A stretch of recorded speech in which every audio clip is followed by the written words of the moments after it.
Hello, everybody, and welcome to the channel. I am the Bardic Noct. You can find me on the internet, Twitter, Twitch, Patreon, and YouTube, all ads at the Bardic Noct. Today, we're going to be jumping right back on in to session 17. I got that right. I checked beforehand. What? Big brain. Yeah, 17. And bear in mind, we play this like every other week, and we also missed one session. So we've been playing this for 36 weeks. Wow. 34. 36. we missed a because we session. missed one. So, True. And we started this week 1. I think we started it like maybe week 2 of January. So that is how many weeks we are into the year. Holy crap. 2020's been a wild ride, right? Alright, so I said who I am. I know. So that's me. We're going to be playing the One Piece tabletop role-playing game.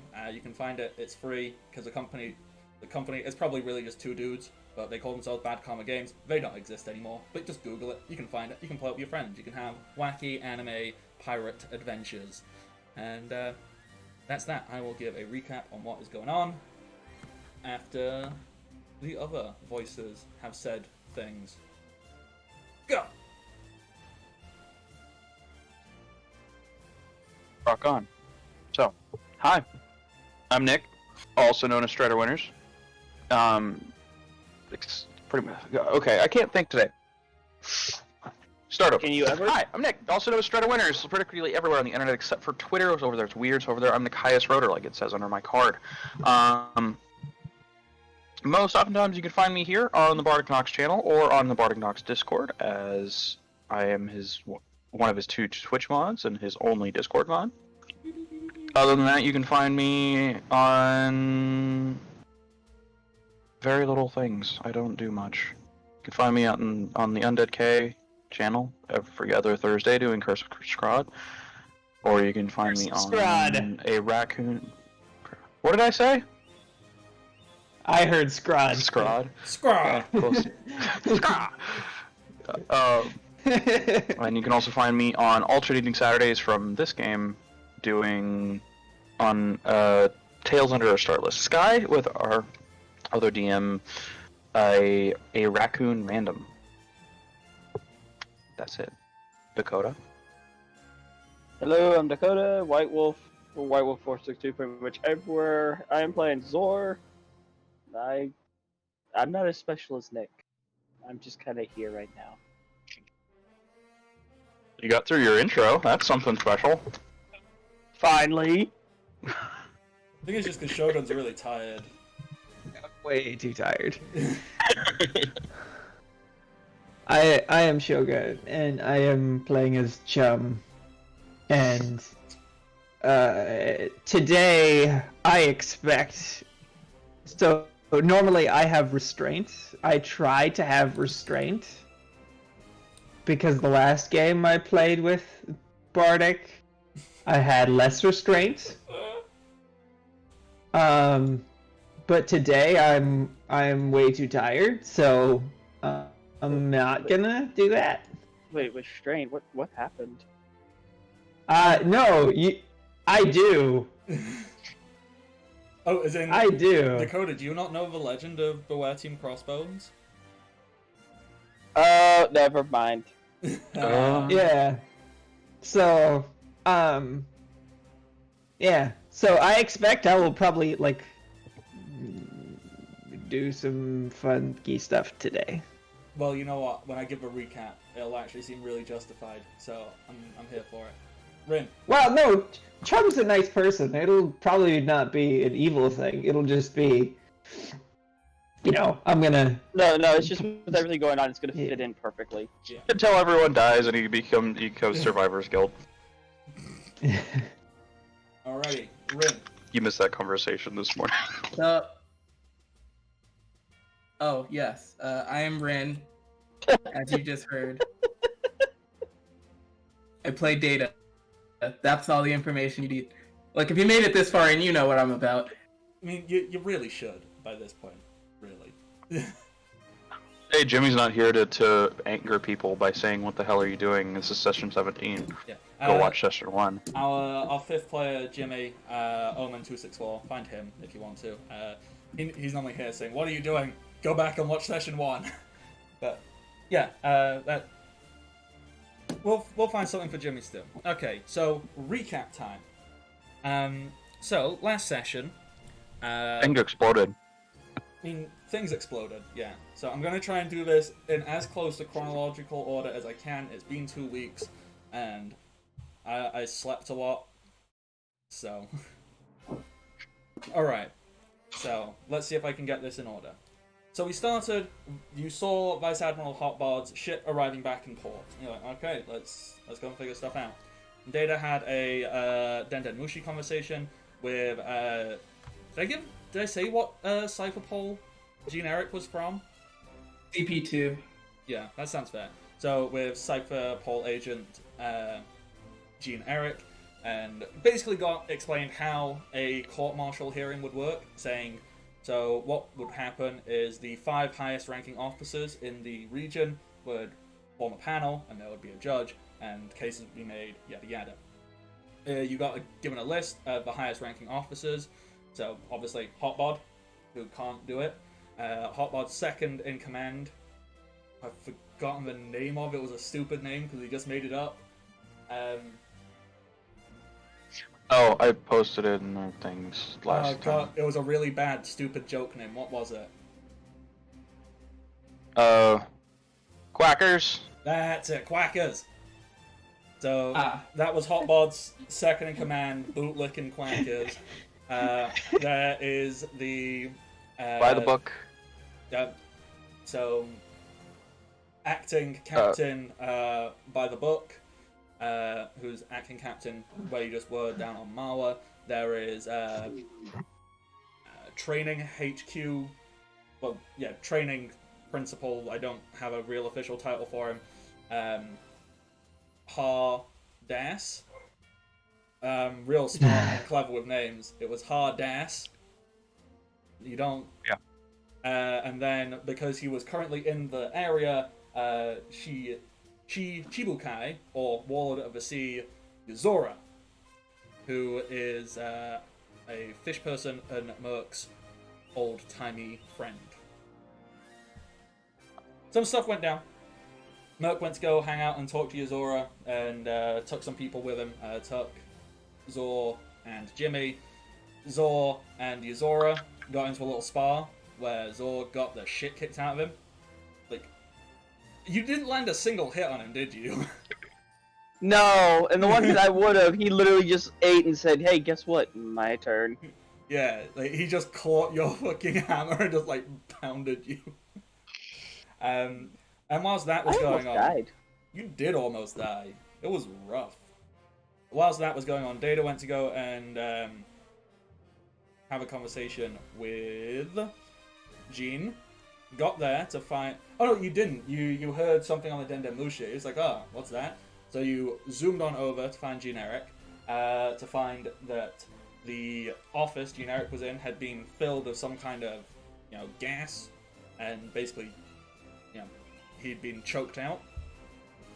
So you smashed the window, you got him out, some shenanigans happened, you nearly set his lungs on fire with the flammable fluid that was found in them. You managed to solve it by, Data sacrificing a lot of himself. Data set himself, on fire. Yeah. Data caught himself on fire, then got thrown in a well, then got pulled out of the well.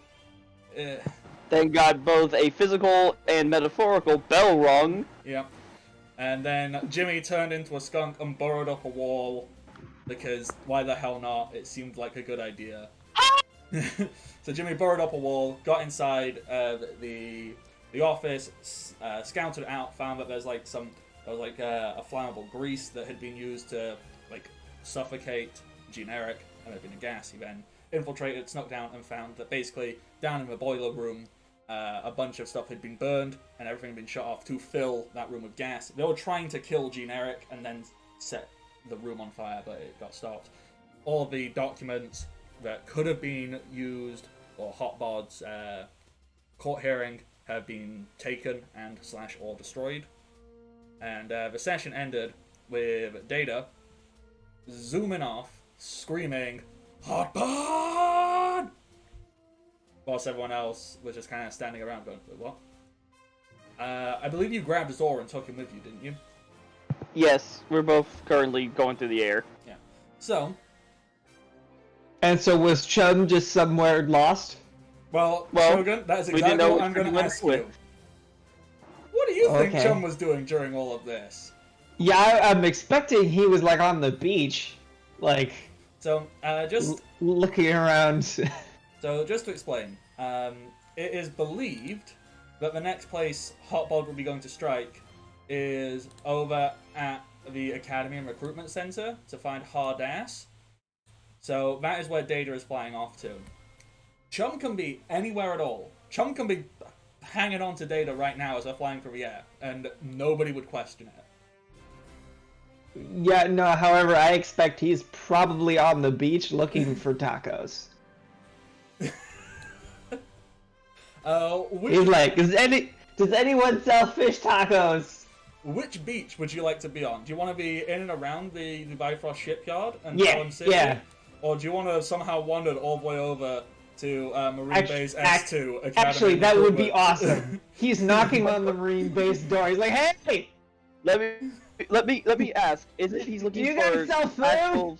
Is he looking for actual fish tacos, or did he get confused and he's looking for takoyaki? He's just calling it tacos. Both. But yeah, no, he's walked up to the marine base and is like knocking on the door. Hey, you guys sell food? Okay, yeah, we Just can... to be aware, it is also like nighttime. Wait, which base? One or two? S1 or 2? I was assuming Yeah, S2. Okay. Just The huge because building. that's funnier. Okay, so Yeah, you know but he- what? We will start the session right there. Chum, no one knows how you did it, when you did it, or why you did it. You have wandered all the way over to Marine Base S2. This, obviously, you've never been here before. Everybody else has, because this is the training facility. This is where we had the flashback arc, and all Oh that yeah. stuff. So you've never been here. I think, yeah, this is also where, after you did the No Waters, where you kind of stopped off here, and it's where Maggie created a shit ton of paperwork for everyone after stealing a bunch of explosives. A bunch of wacky stuff happened here. So you're just here. So this is like a big training facility. So I don't really have like a map or a geography of it in my head. What do you, as a collective group, how do you imagine this looks? Because in my mind, okay, there's got to be like a big courtyard for like drill training and stuff like that. So do we think there's like, and obviously we established that there's guard towers. Is there like a building that you have to go through to get to the courtyard, or does it go courtyard into a building? So it would be, I would imagine, it would be essentially castle design. So it's a exterior wall with guard towers built into the wall, and then the gate itself would be a thick. There would be a double gate, so a guardhouse essentially. So to pass through the guardhouse, you would like if you're in between the gates, they could lock you in and essentially poke holes at you through little like there'd be little holes in the walls where they could shoot at you and poke at you with spears and stuff, and you'd just be trapped in there. But once you got past the second gate, then you'd be into an open area, and then the main like office building and everything would be another building in like the center of the courtyard. Okay, cool. So in that case, you're on the. Have you actually walked up to the gate, or are you just knocking on the wall? Like just any random exterior wall? No, I'm at the gate. And I'm knocking on it. Okay, so you're just banging, knocking on this, making a big fuss. Okay. So, I want you to see if you notice something about this gate as you touch and interact with it. Would Chum notice it? What do we think would be a good roll to see if you can detect or notice something? Is it not spot though? Like, it's not spot. It's kind of... There's not like a touch, is there? There's not like a... Can you touch and feel something, and would you notice that, or are you too distracted? I mean, I might just give it to you if I can't think of one, because I don't think there is one. Yeah, I don't really know. Yeah, no, there isn't one. So that's fine. Don't fret. All right. So in that case, you guys, this is up to you. Would Chum care if he felt anything, or would he be like, no, I'm fish tacos? What's going on? The only thing he would notice would be if, because I think I know where you're going with this, would be if the thing is not squishy like everything else in the world. Okay, so it is squishy, but Okay, aside then from he being, probably doesn't notice.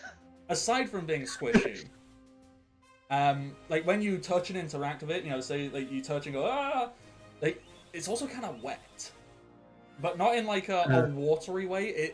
It almost feels like greasy. Huh. Ugh.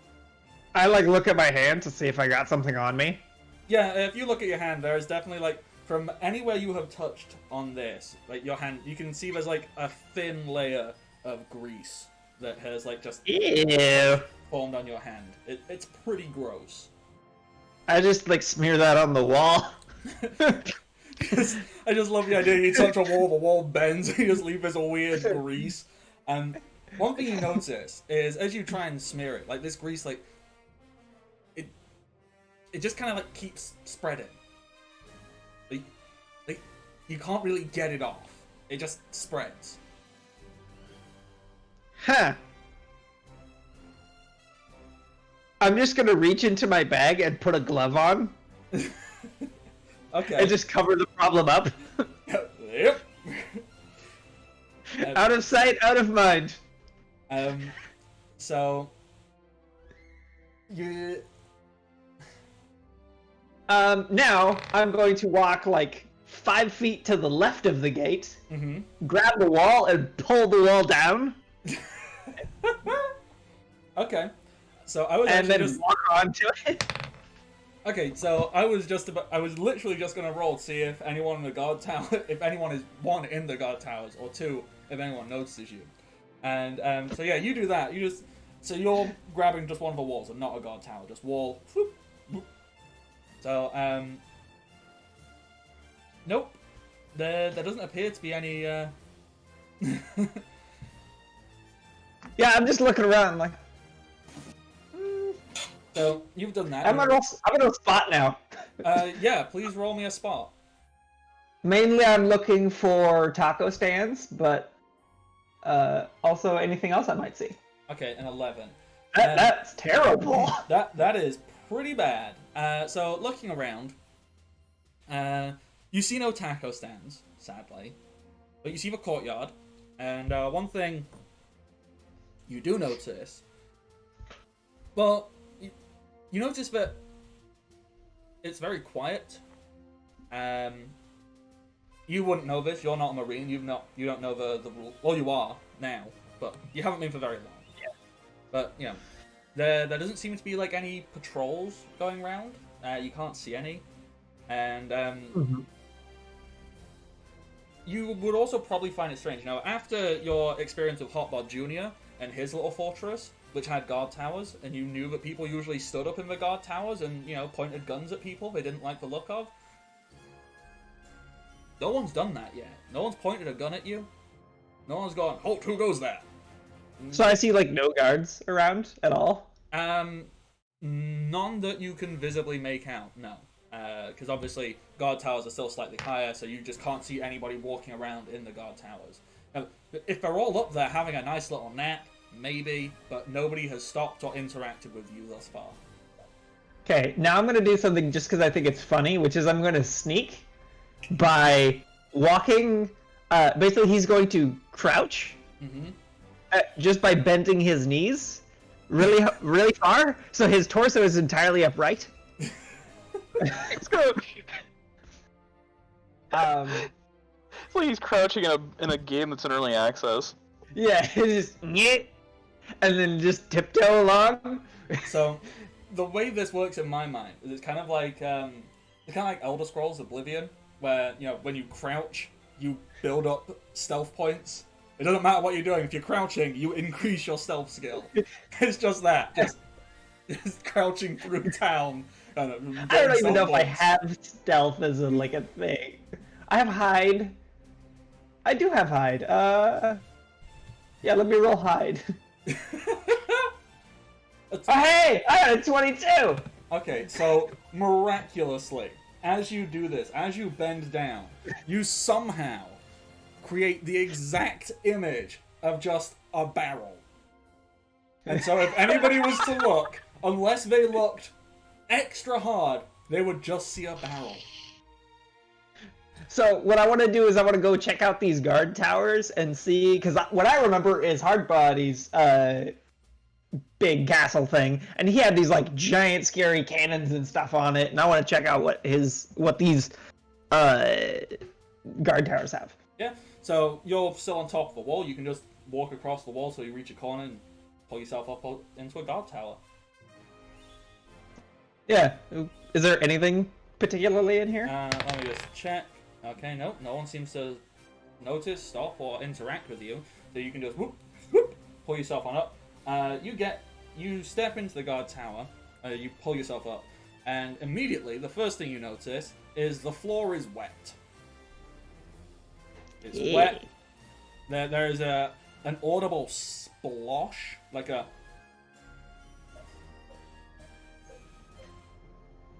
And you can see there's like dripping. And you see two very unconscious looking people who seem to be just like laying on the floor. They've got basic marine equipment, so like, one might have a sniper because we're up here, and one seems to have like a pair of binoculars. They look very unconscious. In fact, well, actually, you need to do like a heal check to see if you can figure out what is wrong with them. Or if they're just having a very weird nap. Well, so heal or medicine is entirely out of my wheelhouse. Like, I have no skills for that whatsoever. But I want to do it anyway. Yeah. I want to roll wisdom. Because... Or is that intelligence? It's wisdom. It's the same thing, regardless. And... What I want to know is I want to know if I think two things. I want to know if I think that they are physically fine, like if they're just being knocked out by something, and if they're physically fine. And I want to know if physically they would survive if I pushed them out. Okay. I got a 13. 13. Okay. They are not physically fine. Okay. Looking at them, they have clearly been attacked, and the fact that they are they're just laid out, they are covered in this awful, greasy fluid. You can assume they're probably drowning. Oh. Okay, well, I'm gonna grab both of them. Being suffocated in some way, shape, or form. Yeah, I'm just gonna grab both of them and jump out of the marine base. Mm-hmm. So, like, jump to the outside wall, like, outside that way, or jump, like, into the courtyard? No, outside. Okay. So, you do that. Now, this is quite high, so you don't... And what I'm going to do is I'm going to reach out with I'm going to make it funny, and reach out with my teeth and bite onto the wall. Oh god. Ow. Uh-huh. Well, it would hurt if it were solid. And use that to slow my fall. My mouth hurts. Oh. Okay, so do you want to roll something to see if you can do that effectively? Sure. There's a roll for that. It's called tumble. Yeah, so, okay, roll me tumble, and we're gonna see if we can negate 24. Yeah, you got that. You don't take any fall damage. You just, you slow your fall with your teeth. That's what my character is built for. Yep, I just drop them off. I, like, wipe their faces off. And then I'm gonna, like, because I have no...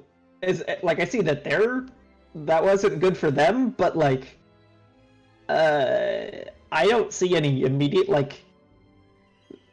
time pressure of anything, so I'm gonna just wander over to the ocean and just like wash my hands off and Okay. like try and get this stuff off of me. Yeah, so what you notice is when you put your hand in the water, the weird, disgusting grease stuff, that like immediately like separates off and floats to the top, so you can easily do that and move your hand out. So you can wash the grease off of you. Nice. I believe at this point, Data and Zor, this would probably be where you zoom on in. So, you know what, can you roll me a, like, Data, you just scream hotbar the entire time? Or did you do it once, and then go, okay, you know what, I'll wait till we get closer and then I'll scream again? Yeah, that's about right. Wait, Data is a tornado, Yeah. and so Data is always able to intake air. Mm-hmm. You Yeah, essentially have infinite lung capacity. yeah, I guess that's So right. you could be shouting that same word the whole time. Oh, No, You could- no, it could be because a at that single point I'm going, continuous shut the fuck up. Okay, and so... Data will respond. I can say, which one of us controls the flight here, Zor? I'm not in a very good mood today. Yes, but do you want the whole island to hear us? That's kind of the point, Zor. Okay, You know what? You want to bring a flash agents here? We'll go through the fucking wall. alright, That was the plan. so, Oh, Data. shield ready? So I hear them way before they arrive, and I will wave at them. Yeah, I was about to say, do we want to roll stuff here? Because I don't know what I would have you roll to be like, how loud are you being? So- Yeah, sure. Is there a roll for that, or do we just want to say, no, Chum can hear you? I don't know. I'm gonna roll a spot to see if I see Chum. Mm-hmm. Chum, are you still technically hiding? He said yes. he's waving at us. Oh yeah, I am hiding and also waving. Zor, you... Nah. Zor, You see a crab person No. waving at you. Zor, you are fairly certain you see a barrel waving at you, stood next to the water with two unconscious bodies next to him. I don't see a thing. You are solely focused. Just hotbod. Just revenge. Just hatred. Why is that barrel waving? Obviously, no obvious sign it's Chum. It's just I see a hand. Just hi. All right, get ready, Zor. I'm launching you at that wall. Alrighty then. I'm going to head over to Wait, where I think they're gonna go. I'm gonna specifically put my shield on my back. Aim and hit the shield. Shouldn't the shield be in front of? You know what? If that's how you want to go out, who am I to stop you? You're gonna anvil this shit. I got a plan. All right. He's going to do that.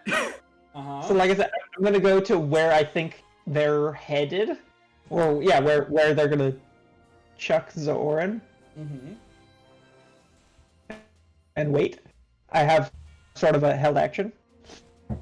Okay. Let's go. So he's gonna anvil him towards the wall, I guess. Before he does this, Zora's like, you know, I can fly. Like, we can just go over the wall. Hey, I didn't want to make an entrance. But we could also just not, though. Because why not? Because what if there are assassins? We are alerting them all of our exact location. I guess my yelling also did that. That's the point. Draw the attention to us.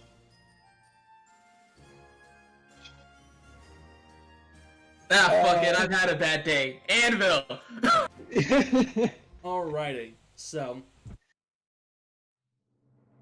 you know what? I'm not gonna have you roll things here. Have your anime moment. The two of you, describe how you do this.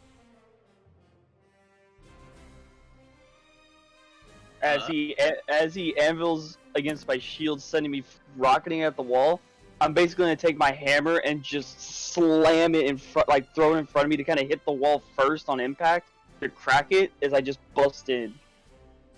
Okay, so can I in in chum fashion, can I steal your thunder?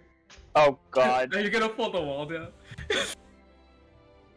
Yeah, Chum would quickly shout out, Zor, you're gonna hit a wall, careful! And I would grab the wall and pull it to the floor.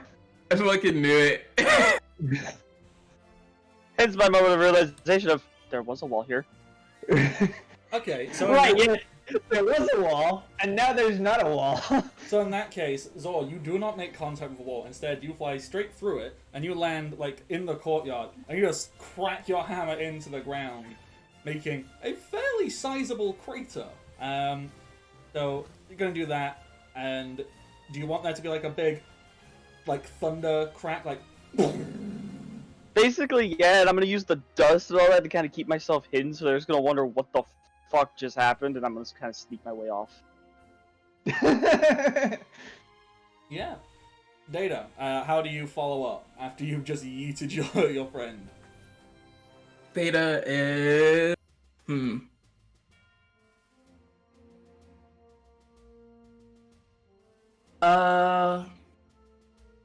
Can't exactly do a quick survey. Data's going to look... he's above, so he can see the guard tower, so he's gonna try to see if anyone's in them. Yep. The one closest to where you are, you can look at that one. That is empty.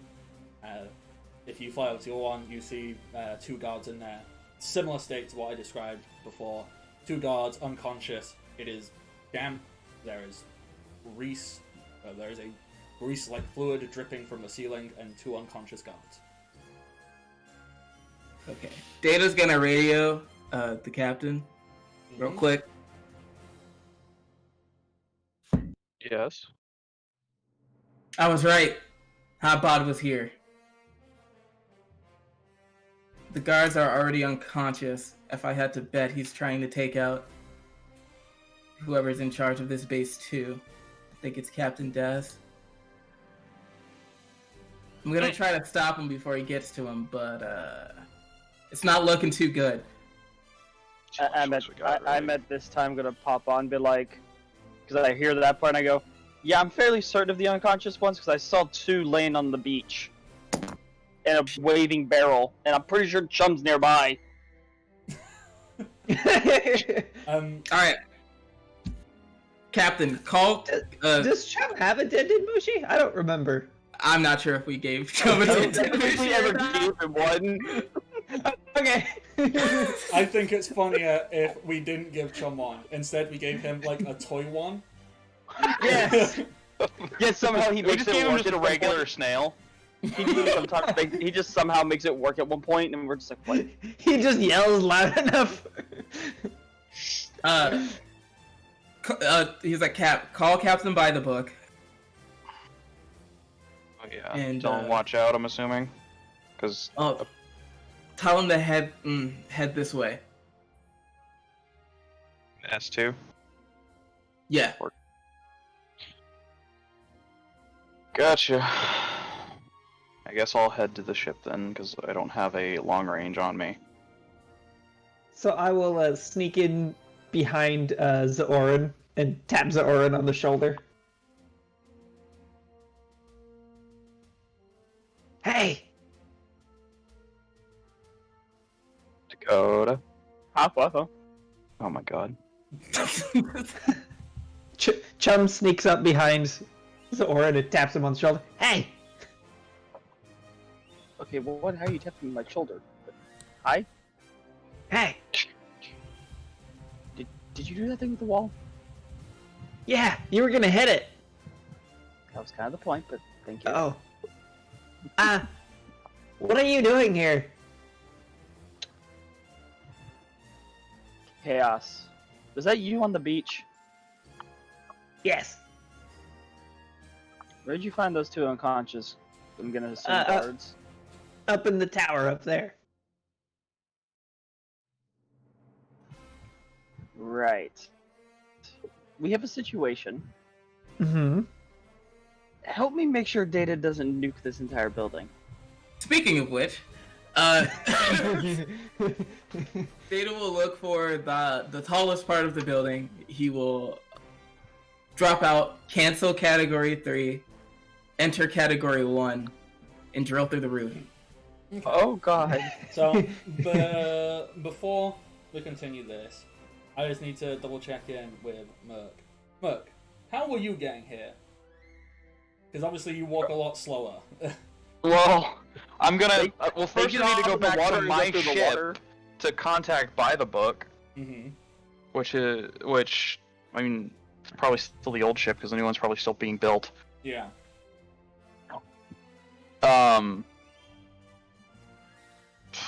Whenever that happens, use the Denden or long-range Denden Mushi. Mm-hmm. Call by the book and like, hey, we're gonna need you here. Okay. Yes, we can do that. Let's get there. What for? What are we doing? Is this code 2742? I think so. I don't remember codes. What I don't there's know. a We're flaming tornado. What How- the? What the fuck? Flaming tornado. That's a code 2742. Flaming tornado that's No. got sharks in it. Ah! Mm. How terrible! No. Ah! No. Hello? No. I wasn't prepared. Okay, so what code is it? Whatever code is a court-martial for a vice admiral. Code 7. Got it. Yeah, and so come to OKO Oh, and keep a gas mask on hand. I don't have one of those. Get one. Go to Naga. They're sure they have one. That is actually very smart. I'm surprised I did not think of it. Right. Go to Naga, get a gas mask, and get over here. Like, be careful. Hotbot's being a dick. Okay, we will do our best. I shall be there as quickly as I possibly can. Probably about 2 days. Oh my god. I can't speed up travel. Wait, wouldn't he have already been on his way? Because the meeting, Oh, yeah. the hearing was supposed to happen within the next like day and a half. I mean, probably. Maybe, I don't know. I mean, okay, so you spoke to Gene Erik earlier today. spoke to him a couple of days ago too. I spoke to him when we first got here. Yeah. And if Gene Erik was getting everything set up, he probably would have called everyone already. Yeah. So you know what? Yeah. In that case, by the book we go. Oh, actually, wait. You said Okayo, right? Yeah. Oh yeah, I'll be there tomorrow. We set Perfect. off yesterday. Okay, good. Keep your gas mask on hand. I don't have one. Get one. I'm sure you're on a marine vessel. I'm sure there's gas masks somewhere. All right, I'll have a look. Anything else? If Anything not, else? we can steal Jimmy's. You know what? That's what we're gonna Watch have your Jimmy back. be doing after he investigated the building. He's gonna be on the ship designing gas masks as extras. Okay. We'll Watch your back. Keep your gas mask within reach and sleep lightly. And I'm on a boat in the middle of the ocean. Yeah, there could be a spy. Assume there is, but don't go looking for them. Just be careful. But you just told me there's a spy. Now I need to enact code number 75.2. No. Appendix D. You know, if informed there is a spy, you must uproot them and hang them out by their toes. Code 76. If there is a spy and you are warned against it, do not engage. Just be careful. All right. Got me there. Live by the book, die by the book. Damn it. What am I doing with my life? So many things. That was so good. I need that on a shirt. Live by the book, die by the book. All right. So, you've done that. I believe we said last time that were you and Yuzora, were you getting on a boat and sailing over there, or were you gonna swim? Like, because you've obviously got Jimmy with you as well. How were you gonna arrive at this place with them? If we just take Yazora's ship. I mean, you could, because, yeah. Because my ship is technically out of commission right now. It's no longer a marine vessel as my new one is being built. Okay. So, what we'll do is we'll say your marine vessel is currently being operated on. So, like, oh, yeah, we could get the old one, but you're like, nah, buddy, we'll take mine. Come on, it's real cool. Come. He takes you over to his giant fucking ship, which has a shark mouth front to it. And basically, what he does is instead of going, so, what we're gonna do? We're gonna take the little boat. We're gonna take the little boat. Is it a rowboat? Kinda. Does it have a sail? Okay. No. Does it have an engine? Kinda. Okay, so long as I don't have to row. Nah, I'll do that. And so what he does is he takes you over and he, instead of going up a gangplank and getting on, he just hops in the water and gets into the open moor at the front where, like, because it's like a small, because it collects water in the front of it as well.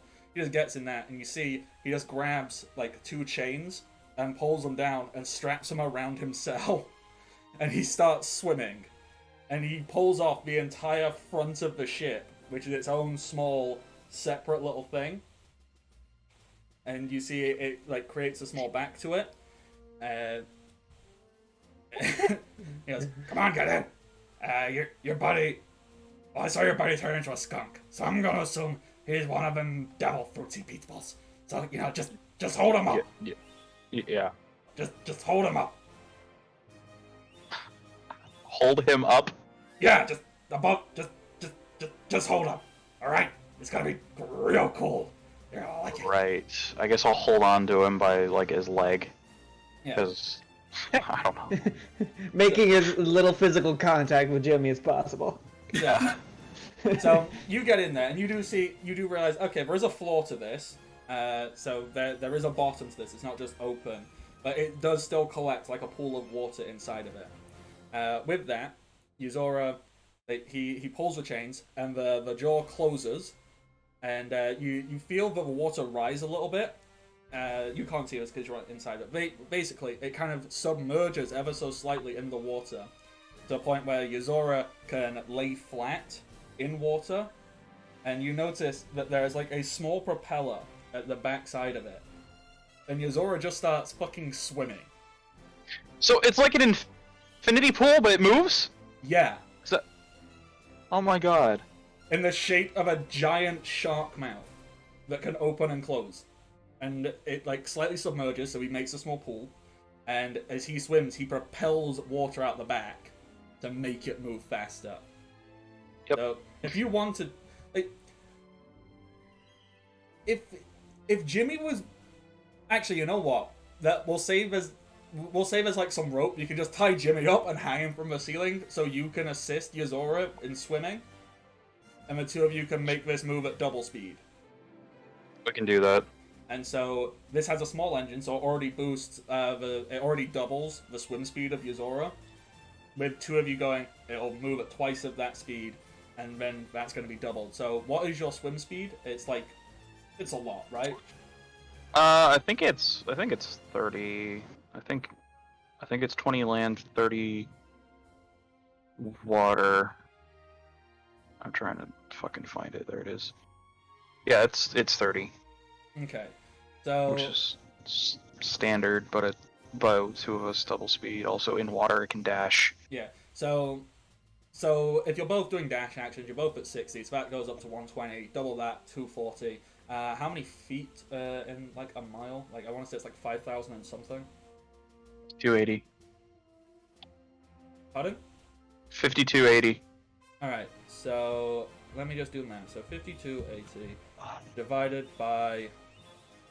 Okay, so the two of you are at 60. That goes to 120. Divided by 240. That's 22. So then you times that by 6. So in 132 seconds, So that is just over 2 minutes. This can travel a mile. At 132 seconds. So we're traveling like 31 miles an hour. Well, if you, yeah, basically 31 miles an hour, and Shit. to get from where you are to where they are. Oh god, how do I do this? So, oh wait, well technically Zora's boat is here, so you have to go there. There. Let's Okay. go, it'll take us just less than an hour. Yeah, just less than 1 hour. I mean, for ease, we can say, because obviously Data had to fly all of that distance. So Yeah. for ease, we can say that you started and you were moving the entire time. So you're probably somewhere around about here. So you can be there in about 15 minutes. Sounds good. It's pretty bad. So Chum would like to roll search to quickly rush around and gather up and rescue all of the Marines. Okay, yeah, so with a search, you start to... I'm assuming you're running around looking at the courtyard. You kind of look and you find small patrol groups. Every single time you come across one, you find they are covered in this horrible greasy fluid and they are unconscious. They look like they've just been smothered. So, like, there's not loads of them, so they don't need constant patrols. But, you'll find, like, a few groups of, like, 2 or 4 or whatever. And so what are you doing with all these people? Because you've just got these people who are clearly, like, suffocating or drowning. And you're just kind of like, gathering them and collecting them. What, you just put them in a big pile? No, I will go... Because I assume they have, like, barrels for supplies and stuff. Mm-hmm. I will go get a wooden barrel and go fill it up with seawater and start dispensing it onto them. Ah. Okay, so you're washing the grease off of them. Yeah. Okay. You need soap. Apparently not. This stuff seems to like wash off pretty easy with salt water. Yeah. So like you can wash it off them. I think it's going to be very strange. So like, do you put it in their mouth? Yeah, sure. Yeah. I mean, okay. basically, I just like open their mouth a little bit, then pour it all over their face. Okay. So the weirdest thing happens because like you do that, and because this is grease, which is lighter than water, it kind of like separates and it kind of pulls the grease out of them. However, you just poured salt water down these people's lungs. Yes. But I believe that since you have done that and you actively pulled stuff out of it, it's going to make them all like cough and splutter and go. So if they have any trouble breathing, I'll just jump on their chest. yeah. So you have encouraged breathing in them again because they were just sat there going blah blah blah blah. But you pulled that out. You've made them choke and cough and splutter. You are helping them. It's not the most effective way of helping people, but you're helping them. Sorry! Tell the captain I'm a doctor now! No. Okay, and Zor, are you with Chum while he's doing this, or are you going to be like, oh no, what's Data doing? Yeah, I'm gonna go look for Data because I heard I mean, you and don't really saw have when he to look. drilled, when he heard and saw them drilling through the roof. It's like, oh no. Okay, so Zor, you've been here. I'm not before. gonna be subtle about opening the door to the base. I'm literally just gonna probably knock it off its hinges by kicking it open. Yeah. Well, Zor, you've been here before. You trained here. You lived here for how many months or whatever. So you're like, all right, kick the door in. You're gonna start looking. Data, you found the highest point in the building. Drilled down. Boom. You find yourself in a long corridor. Once again, you know this place. You would know where Commander Das's office is. Mhm. So you could easily just start sprinting there. Category 2. Let's Yeah. go. Are you looking around as you move, or are you going, nope? He's Laser probably focus, going to go. be checking rooms. Okay. Very, very quickly. So, if you're checking rooms, you like just grabbing the door and popping your head in, or? Yeah, grabbing the door. If he's going category 2, it's probably gonna rip the doors off. I mean, yeah, probably. Wait, it's category 1, which is the spin. Which one's category 2 again? Category 2 is speed. Yeah. So like, Oh, yeah, so you you're just get to, like, you're just speeding from room to room real quick. Yeah. So you basically doing like Okay. some Scooby-Doo hallway nonsense, where you just kind of like zip from room to room, checking each one. Yeah, So the Flash. Yeah. Basic thing is you kind of look through like, most of these rooms, you know, felt like barracks. People are asleep. Since all the guards were taken out, no alarms have been sounded, so you probably just woken up a bunch of people. If I noticed that people were waking up, I would tell them that Hotbot is attacking your guards. You need to sound the alarm immediately. I'm trying to look. What do you mean? Hotbot's our boss.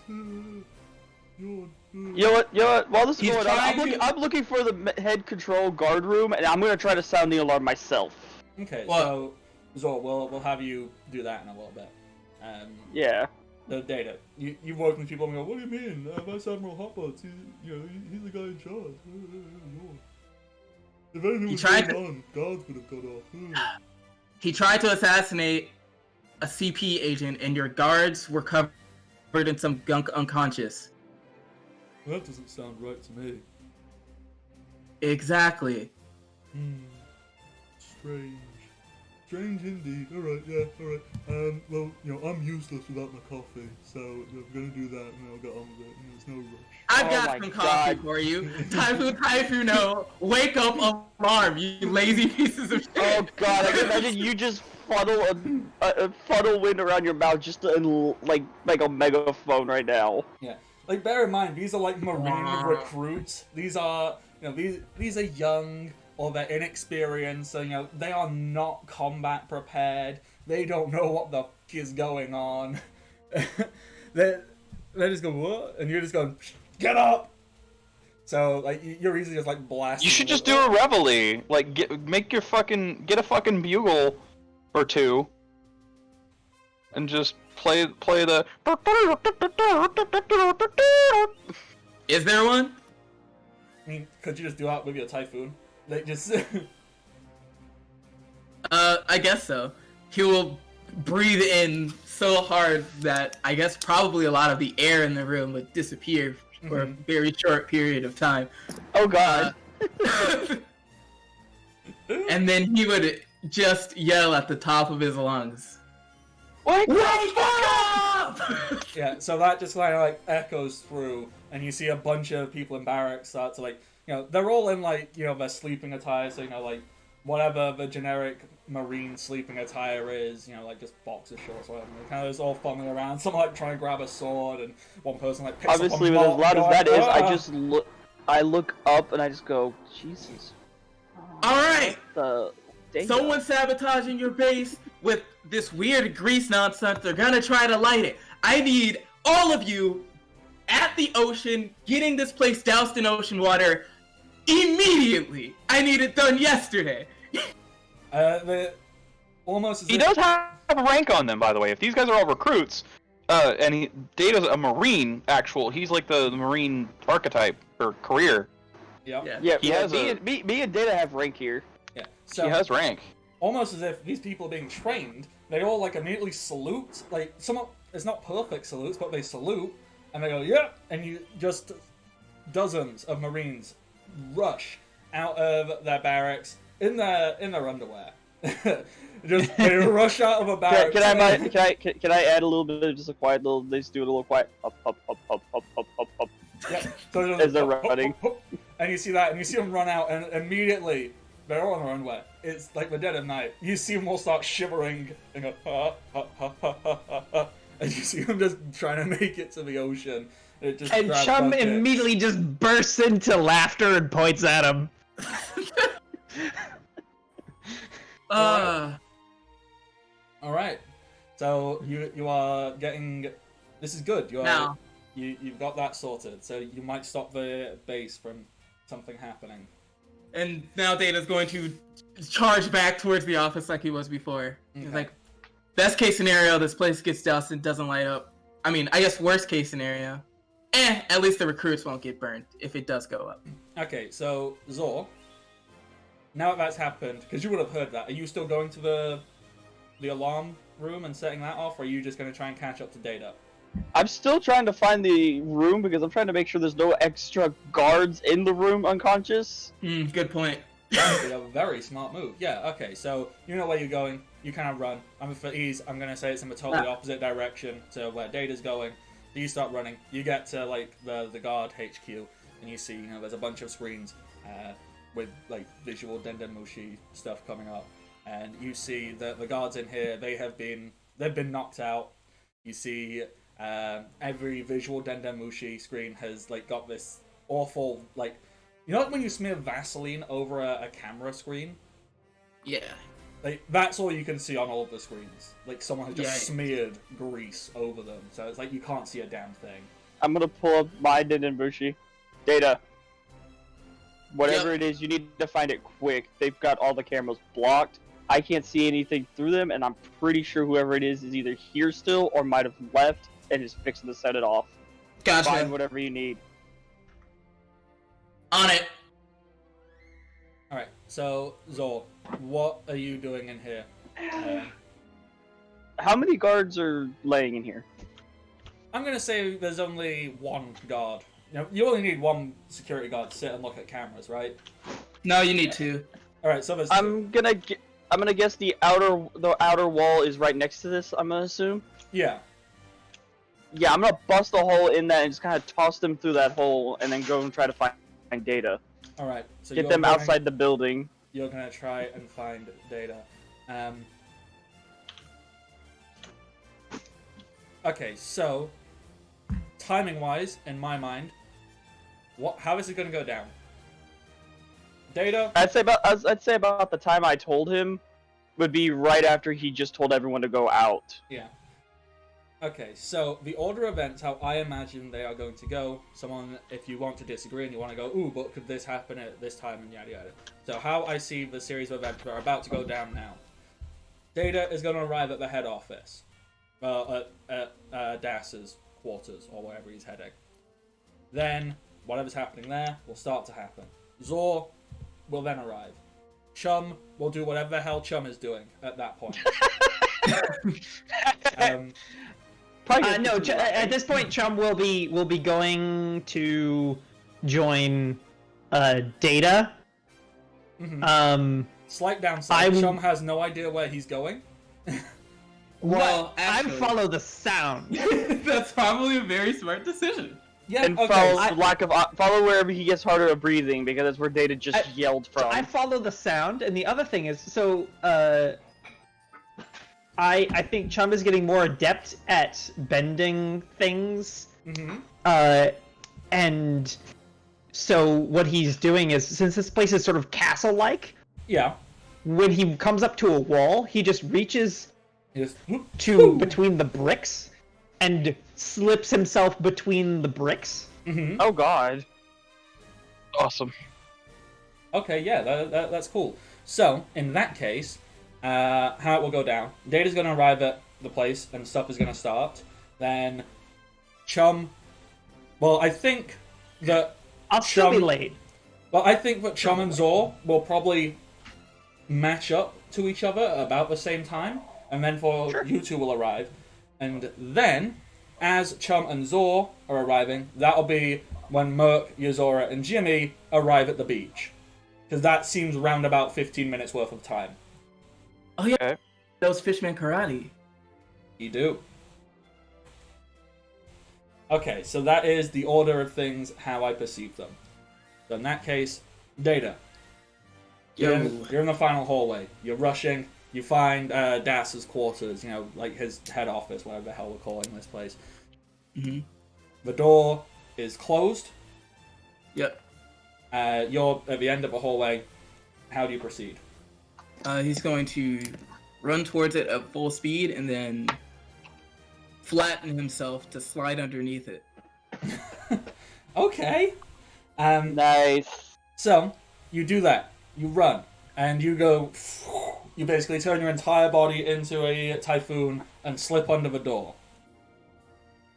As you do so, what you discover, that you can do it, you can slip through, but as you slip up on the other side, before you can look around and see the room, you realize that you are covered in a thin coating of some awful, disgusting grease.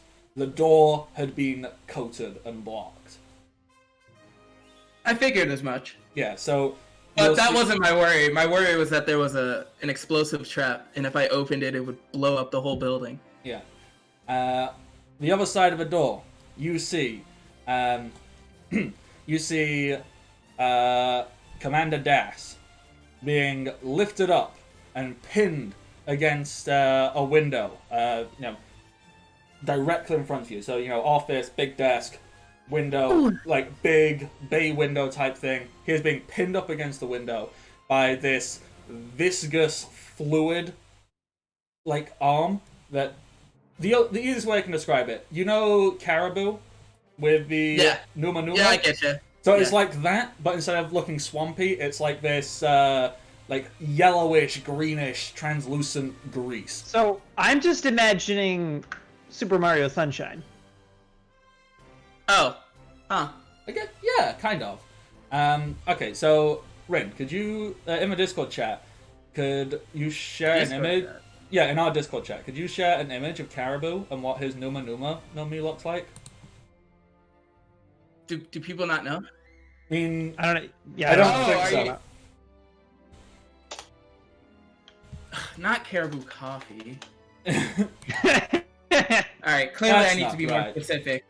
Not caribou the animal. No, Caribou One Piece! Jeez. Here There we go. Here we go. So just like an image of him using the Numa Numa Numi. Yep, I found a perfect image of what's happening here.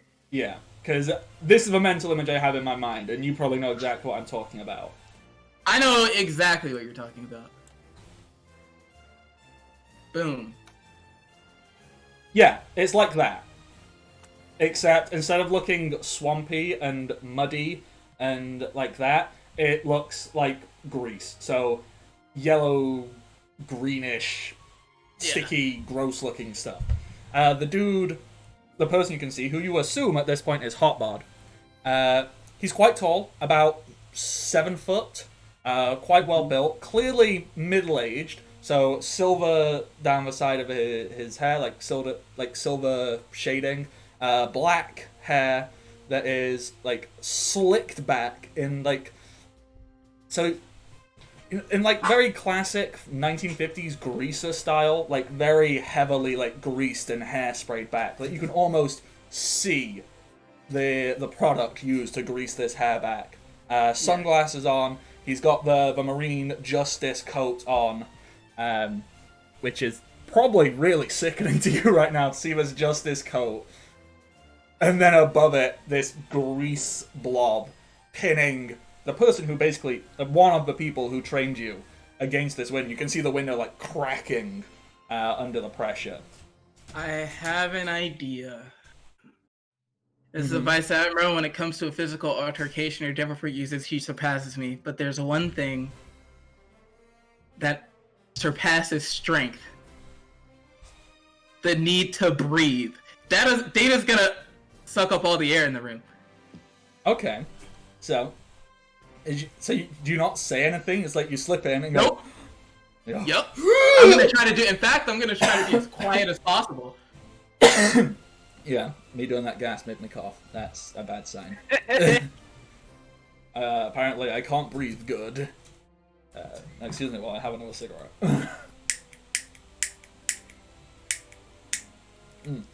Okay, so is there anything you think is appropriate that you could roll to see how well you can make this work? I don't know. And I think we might need to add a new feat onto your devil fruit tree. Suffocation, or something. Vacuum. I don't know. I just like the idea of it, it just being like suffocation. Fuck, what's the word? Suffocation, no breathing. Patient, no breathing. Cut my life into pieces. Ah! Sorry, it just amused me, the idea of Data just doing that. To be fair, like this is Data's last resort. Yeah, just deadly serious. Like, Data just stands there, like, anime eyes someone across the room and goes, suffocation. No breathing. It's such a stand ability. Actually, that's a really cool stand ability. I might have This to write is that down. the power of my stand, Papa Roach. The full-on anime voice. Suffocation! No breathing! Yeah, Anyway. now I know how Chubb could become evil. Oh God! Anyway, I'm gonna roll. I don't know. Okay. What the fuck do I roll? Okay, so instead of rolling something... Strength? Instead of rolling something, we could treat this kind of like, so you're using an ability, so it'll be a DC. There'll be a saving Okay. throw. What saving throw do you think would be most appropriate? Like, I'm gonna say, I think it's what, 10 plus level divided by 2 plus strength. yeah. So that would be a 15. Yep. Okay, so he's gonna have to roll 15, and what do we think? I think Fort makes the most sense. Oh yeah. Okay. So, all right. So he succeeds on that. So you aren't gonna like super affect him or slow him down, but you're gonna do something to him. I'll figure out exactly what you're gonna do. I think you might just like slow down his movement a little bit, maybe. We'll have to now come up with how this ability could work if you ever decide to keep using it. Is it? I think it's a really cool fucking ability we've just developed for you. Where's status effects? What status effect? Won't be bleeding, bind,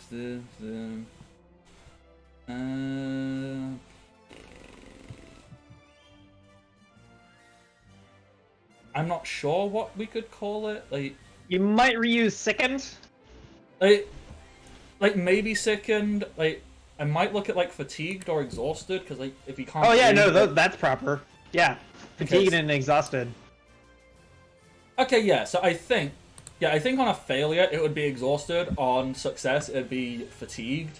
There's like, okay, so they take a -2 penalty on strength and dex, but then I think that'd have to be like Data would have to stand and keep doing it, or it would only last a certain number of rounds. We'll figure out exactly at another point, but we'll say that happens.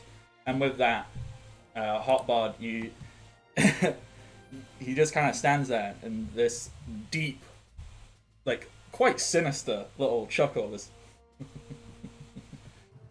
really, you thought that would be cool enough to take me down? Pathetic. And with his free hand, without turning and looking at you, it just reaches back, and the exact same thing that is being used to pin Das, one of these just flies out towards you. Can you make a dex save? Not dex save, reflex save for me. Yes. Thankfully, this is why I turned category 2 on. Because it boosts my reflexes. Okay, 18. Yes, you succeed. So you are going to get the lessened effect here. So normally, what this would do is this would pin you. Instead, you are not going to be pinned. Instead, I think this is going to just count as a grapple. So you'll be able to break out of this quite easily if need be. So you jump out most of the way, so it doesn't like pin you against the wall, but it'll catch like one arm and one leg, and you'll be able to grapple out of it on your turn if you so wish. And it's this thick, horrible right. Most people have like had grease on their hands, right? And it's freaking disgusting. Yeah. It's that. Yeah. It's that, except it's like encaptured around your hand and your leg, and it's like ew. Ugh. I do have a slight bit of a contingency plan. Mm-hmm. Thanks to Jimmy. Mm-hmm. Remember when he was filling up all of those vials and jars for me, for me to keep on me. Yeah. One of those was filled with water. Okay. So, I'm going to infuse myself with water. Okay, so you just get one of these vials and you like when we say vials, what do we imagine these things are? They're like I don't know, you know the big round flask things? They're not Erlenmeyer, those are like the triangular ones, I think. The big sphere looking ones. Like the very classical like health potion looking bottle. Yeah. Okay. So, yeah, so it's not gonna be like a big pool of water, but it's kind of like, I mean, it's like a hurricane. It just kind of spreads. Okay, so this is actually weirdly akin to Luffy versus Crocodile. I've just realized that, where you're just gonna like cover your insides with water as you go. Phoom. Okay, so in that case, that will allow you to break free. You don't need to roll for that, so you can just swoom. So yeah, you can do that, and I will give you and Hotbod one more action before Zora and Chun arrive. Cool. Data's going to use Gust Front to try to cut off the arm. Mm-hmm. So remind me how Gust Front works. Gust Front is it creates 5 feet for every 2 levels, so at this point 10 feet of wind wall that deflects projectiles and does 1d4 to anyone that makes contact with it, and it lasts 1d4 rounds. Okay, so you're just trying to like, in that case, do you like dash over to stand in between him and Das and try and create it to cut the thing? Yeah, okay, yeah, cool, do that. So you've like dashed in front and you're gonna like gust front and try and cut his arm off, basically. Yep. Alright. So how much damage does it do again? Like 1d4? 1d4. Alright, yeah, roll me that, please. Although maybe it does more because it's currently water infused. I don't know. Actually, it wouldn't be. It's my body that's water infused, not my projectiles. So, technically. Okay, so with 3 damage, you get a good cut into the arm. It goes, and you can see that it carves out a decent chunk. And you know, if you could get like a second hit on it before he has time to replenish it, you could easily cut that off and it'd be separated from it, and the grease would probably all just fall apart. Gotcha. It's not quite enough to cut it off entirely. You know, this dude is no slouch.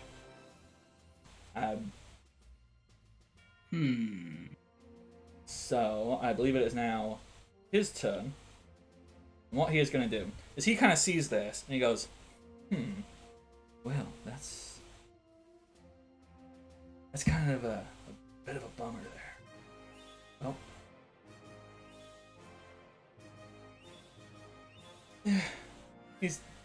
Das is done for. And with that, you see he just pulls his hand back, leaving this awful glob of grease just pinning Das against the window. Like, it just seems to like stick there. Like, you see Das will slowly start slipping down, but like his face is covered. But he pulls his arm back, and you see his arm like transform back into a regular human arm. And he turns his attention to you. Now I need to find the thing. Where is the thing? The thing, where is it? That Man, one? I just got a much better idea. Oh well. Okay. So, what he then does is, you see he kind of like just, his arm tenses. And it definitely gives off like this powerful aura. As he... what's the thing I'm looking Oh yeah. As he then puts his hand into a fist, but holds one finger out. And you just hear him whisper, "Shigan!" As almost immediately, can you roll me a defense roll, please? Yeah. Where's my defense? There it is. Crit! Oh, wow. Crit defense. Nice. Wow. Okay. So in that case, I think your reaction to this is to do some Aokiji level shit, or, Katakuri, where you shape your body around his haki-infused Shigan.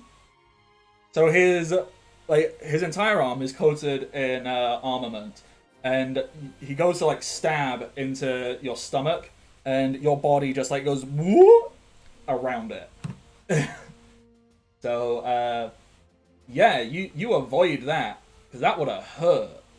That would have hurt real bad. And now... Don't forget. Oh.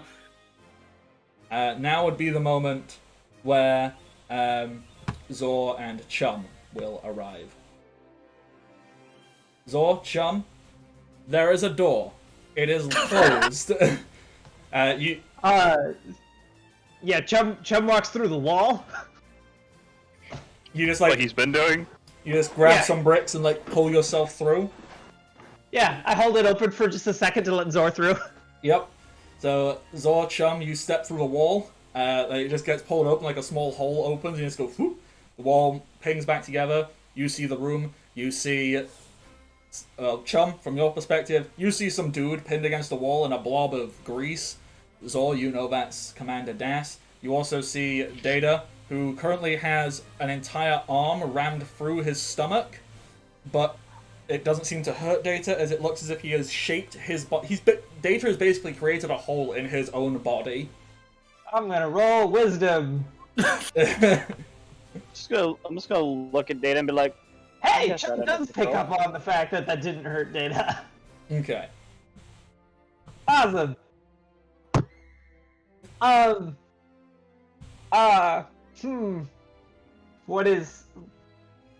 What's Zor doing? Yeah, Zor, what do you do? I'm gonna look over, probably see the resemblance that this looks like the asshole we're trying to get rid of. It most definitely does. Oh, Data's gonna yell, whatever you do, don't use fire in here. Or electricity. Don't use either of those things. Well, the hammer ain't charged, so I'm just gonna throw it square at his face. Wait, no, he's a Logia!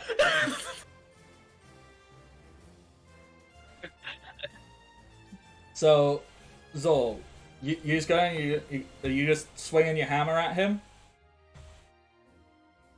Yes, but I'm waiting till the moment of contact to basically let the electricity out. The moment of contact, so it actually will physically hit him. Okay.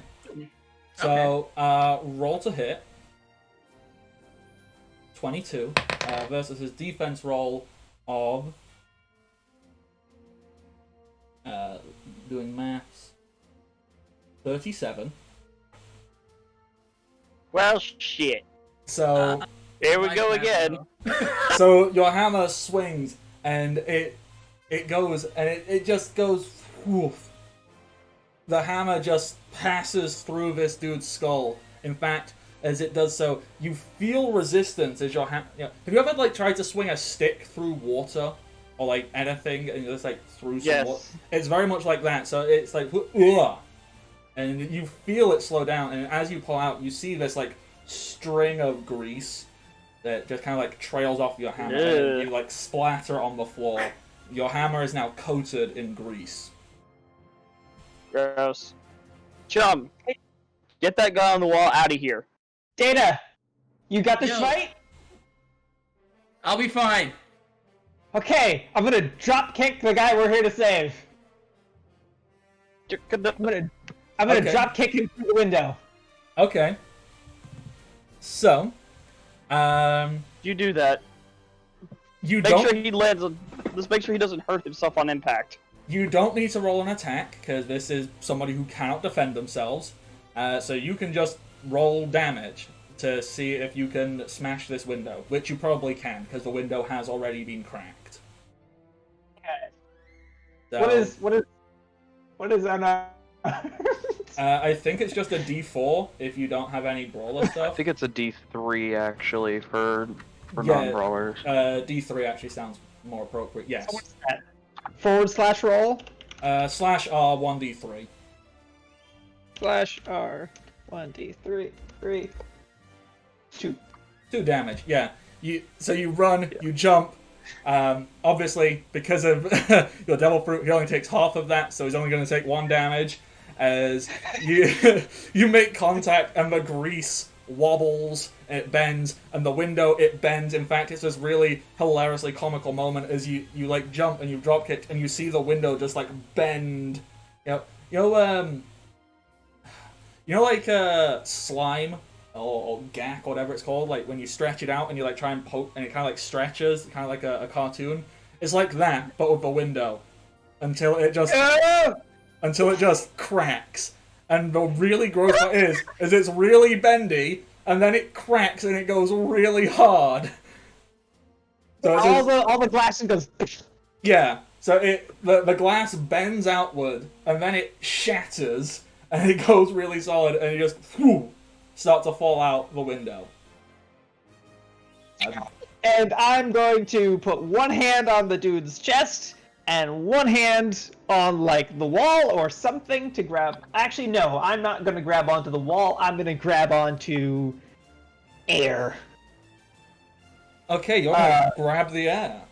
Yeah, I'm going to grab onto the air and let it bend and pull me, and just sort of hold on to it and let it compress, and use it as like a bungee cord. Okay. I don't. Do you need to roll? Do you want to roll tumble again for that, like you did before? Yeah. Yeah. I mean, ultimately it's the same number. I was gonna say, can I roll jump? But they're the same number. I mean, whatever you find most appropriate. Where is jump?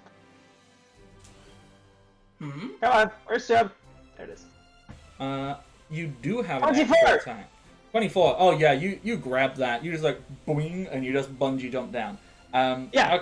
So I'm doing basically the gentle criminal thing. Yeah. Which is We're not level 6, are we? We have 6 ranks. We have 7 ranks in an arms We trade. have 7 ranks and favorite things, but I mean, I think this is very 3.5/D20 heavy. So I assume you get the multiple attacks when you do a full round action. yeah. So you know if you We're not haven't. high enough to have those yet, do we? Yeah, like because I don't think you've ever just stood there and be punch, punch, punch, punch, punch. Like you've always had to like move and punch. Yeah, I guess I have. Anyway. So we will keep that I in mind haven't. for the future. I've not done that plenty of times. I've just used my action to do other things, specifically to disarm and to pick up. Yeah. So it's very much like, Just grab a platypus by the face. I mean, I'll have to double check, but in my mind, I assume it's that because like this is a very 3.5/D20 heavy system. So I could be 100% wrong on how the extra attacks work. So we will double check that in the. The goal is to land. Since we're jumping out of a very tall building, is to land right at the beach Okay. and to dunk this guy in like the shallows. So, what I'm going to do, I'm just going to quickly zoom on in to. I mean, this is not like a perfect representation, but how I imagine this looks is obviously you came in through like the door here, and also guard towers here, and I'm going to say that you are in like this part of the building. So you'll have like come over this wall, and you're now here, which lines up perfectly for Merc, who will just be arriving at the dock. So out on the dock, you see what can only be described as a giant shark. And when I say giant, I mean like its mouth is the size of a galleon, just like coming through the water, and you're fairly certain you hear da dun da dun da dun da dun da dun da dun da dun da dun I lost my tune. Oh, I like that Man to one. Merc? Pardon? Can I throw this man to Merc? I mean, you just see a giant shark mouth. Oh yeah. I don't. Can I roll spot? I guess.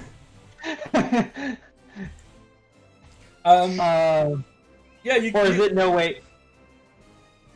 You can roll spot and try to see what that is. Spot. You see a giant shark mouth, but you know. Okay, that's all I see. Okay. Okay, so in that you case, would. I was about to say you would recognize that this shark mouth looks very similar to the giant shark mouth on the front of Warlord Yuzora's boat. So you go, oh yeah, Merc is probably there, or if not Merc, that nice Warlord person I met is probably there. He seems cool. okay, cool. I'm gonna throw this guy at them. I'm gonna do it by the air that I've been compressing by pulling down on. I'm then going to angle it and basically place him in front of it and let go. Yeah, so you just just make me a ranged attack to see how on target you make this. It doesn't matter. It's just like how vaguely close do you get. Perfect. Nat 20. Just lands in the thing with me. Yeah, it lands just as Yuzora is opening the mouth, and it's what's the opposite of submerging when you come up? Emerging. Yeah, emerging. So just as it is fully emerging and the mouth opens, you just yeet this dude into the open mouth, into like a small safe pool of seawater. He lands, all the grease goops off of him, and he goes, ah! Damn it. This was... Pick him up, I suppose. Look, what are you doing here? I mean, Saving your ass, apparently.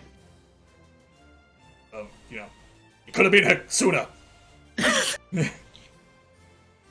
So, even though Chum is not going to actually take any damage from the fall, I would like to say that thematically he lands like belly flops in the sand. 100%, because you were trying to do like all this cool stuff.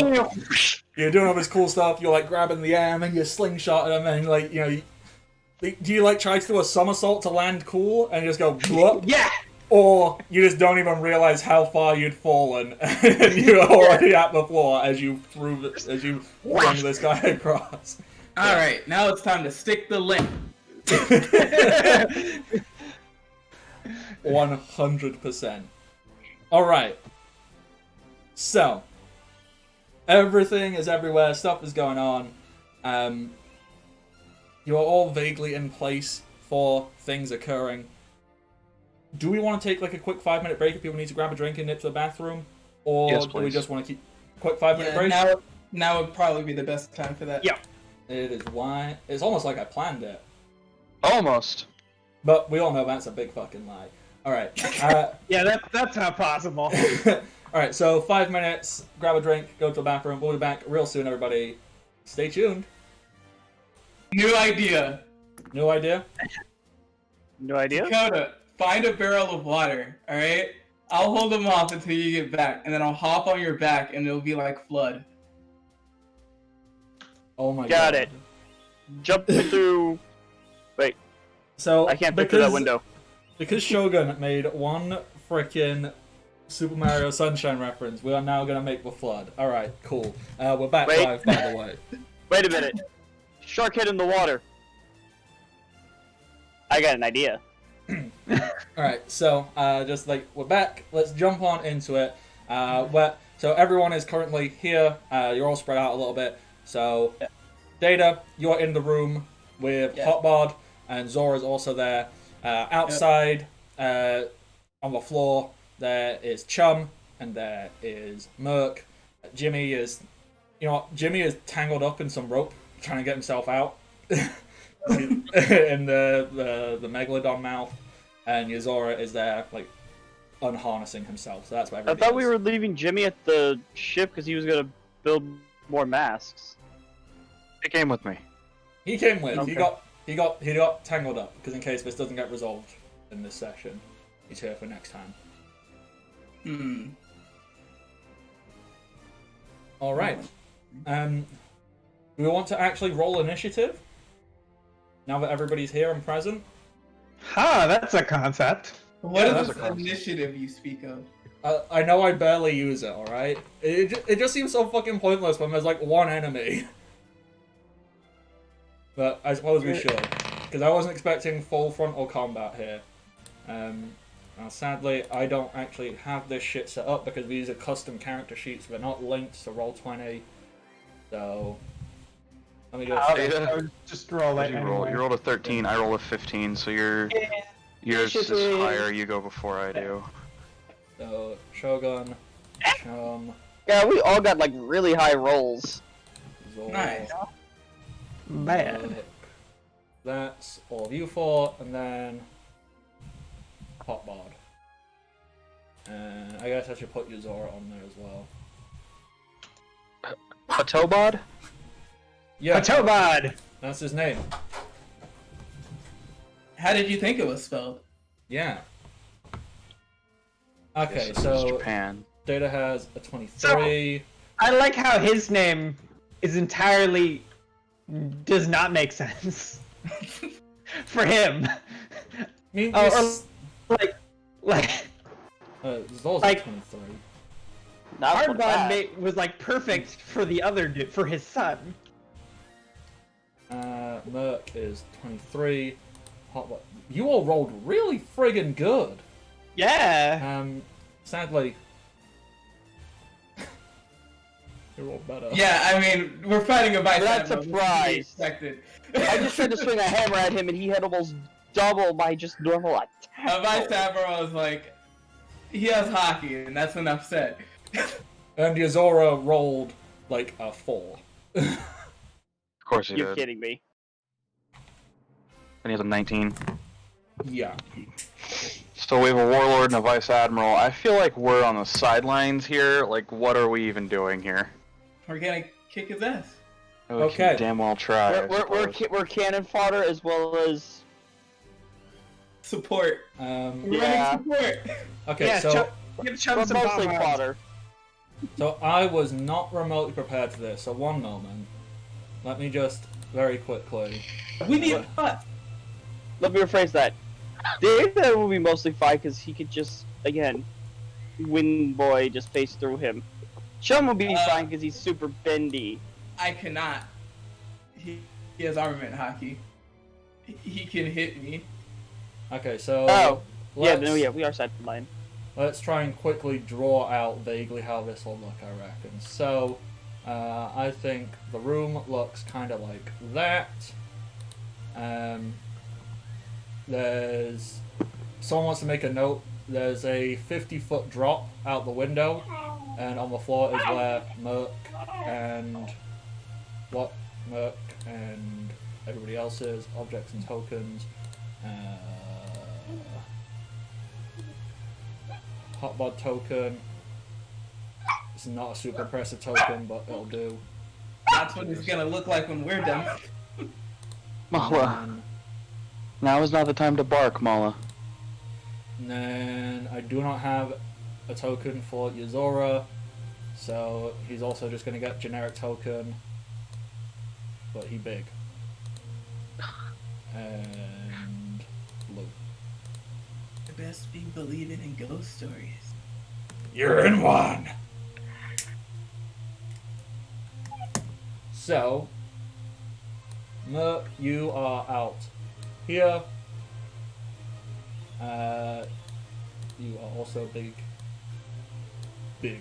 Is big. And who else needs their tokens? Dragon out. Oh, wait a second, I just Chum. remembered something. I prepared Chum. for this situation. I friggin' didn't. That's right, that's the whole reason I put Kairoseki in my boots to begin with. This was specifically for a situation like this. Just to kick him. Is there, and Chum is. Well, Chum is here, really. So let me just. You're probably a bit further away. Hey! We'll say you're there for ease. Alright, and. Yeah. Kairoseki doesn't just let you touch them, it turns their devil fruit powers off. Yeah, pretty much. Okay, so first up is Hotbod, or Hotobod, as the initiative tracker states. And what he do is he kind of looks at everything and goes, huh, so, I think you got it all figured out, huh? Special ops, come on here, try and stop me from having everything just the way I want it. Sure, it'd be a shame if everything just heated up. And with that, he puts his hands down. Oh no. And you see he is wearing two like pristine white gloves on his hands. Oh, And they're flame dolls in those, aren't they? Oh, hi Mustang, how you doing? yes, this is very Colonel Mustang. As he swings his arms, he swings one in the direction of Data, one in the direction of Zor, and it flicks out like what can only be described as like two whips of grease, one towards each of you. Oh. And as he does this, Oh, no. he snaps his fingers, and a spark ignites, setting them on fire. So these two flaming grease whips fly out at you. Can you... Yeah, okay, so it is an attack roll for these. So roll defense, the two of you, please. Yeah. Alright. Okay, because these to hit are a 24 and a 26 respectively. Damn it! So close! So freaking close. And then, can you both roll me a reflex save?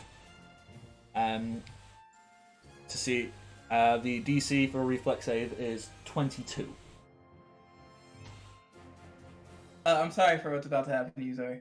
Okay, so Data, I'm already hurting. Oh you're no. you're fine. The first thing that happens, is you are both gonna take. I'll roll these respectively. So Data, you take yikes. That is max damage right there on that. So, Yeah, Oh dear.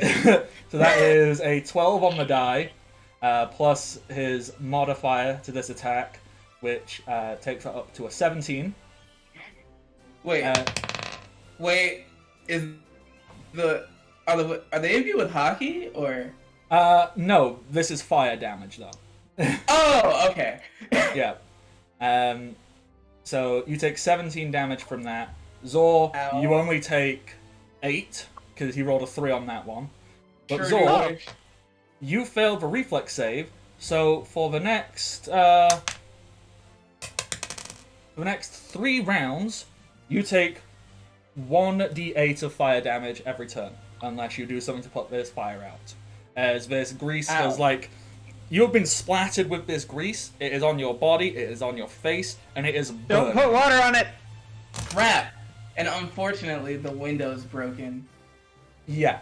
Because I was gonna say, I was like, if I sucked all the air out of the room, I might be able to.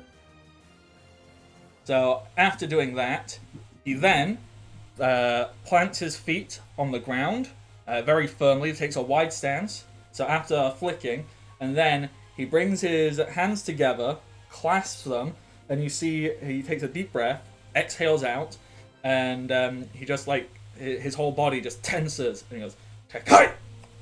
And he takes the Tekai stance. So he just basically hardened all the oil on him into a shell.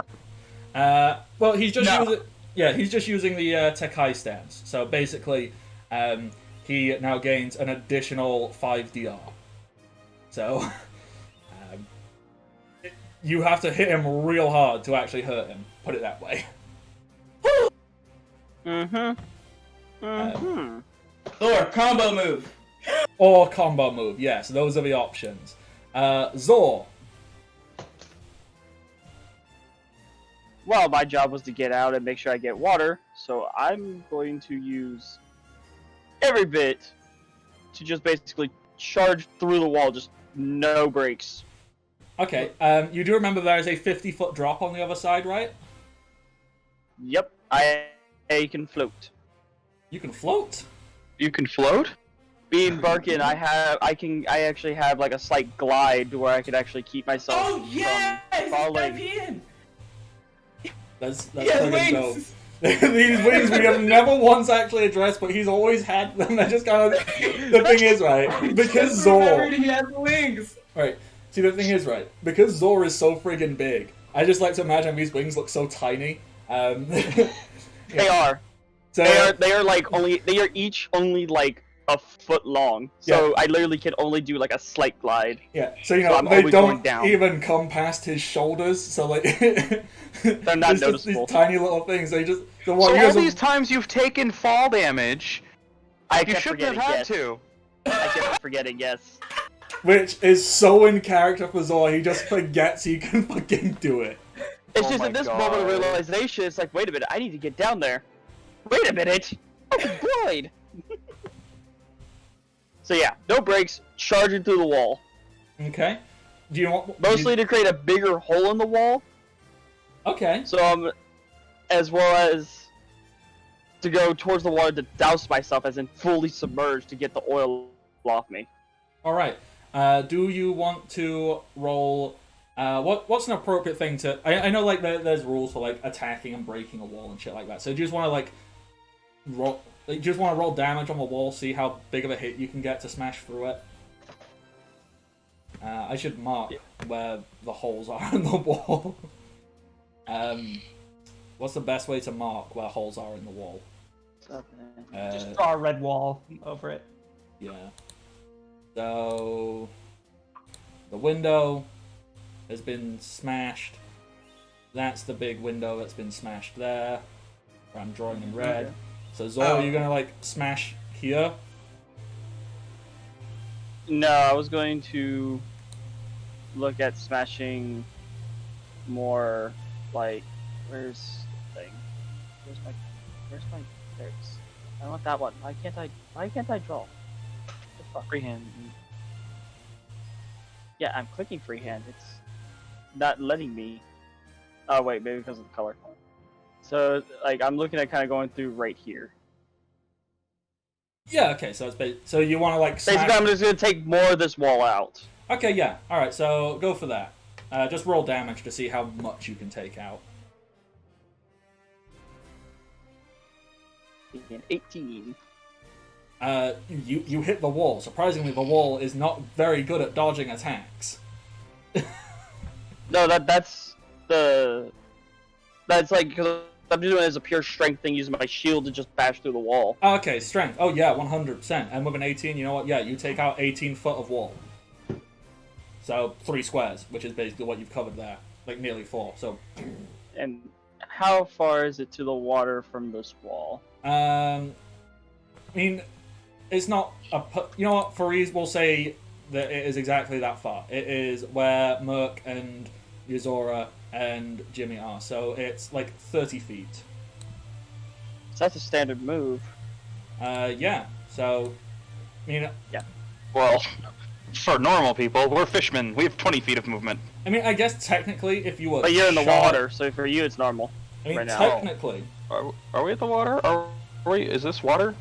Where you are, yeah. Like, this isn't a perfect battle map. Don't think about it too much. This is just for ease. So, yeah, if you were to, like, charge as the action, yeah, charge, smash, keep going, and you'd get Yeah, there. that's pretty much what I do. I land in the water next to him, and going submerged, so that way like the oil comes off of me. Yeah. Okay, in that case, choosing...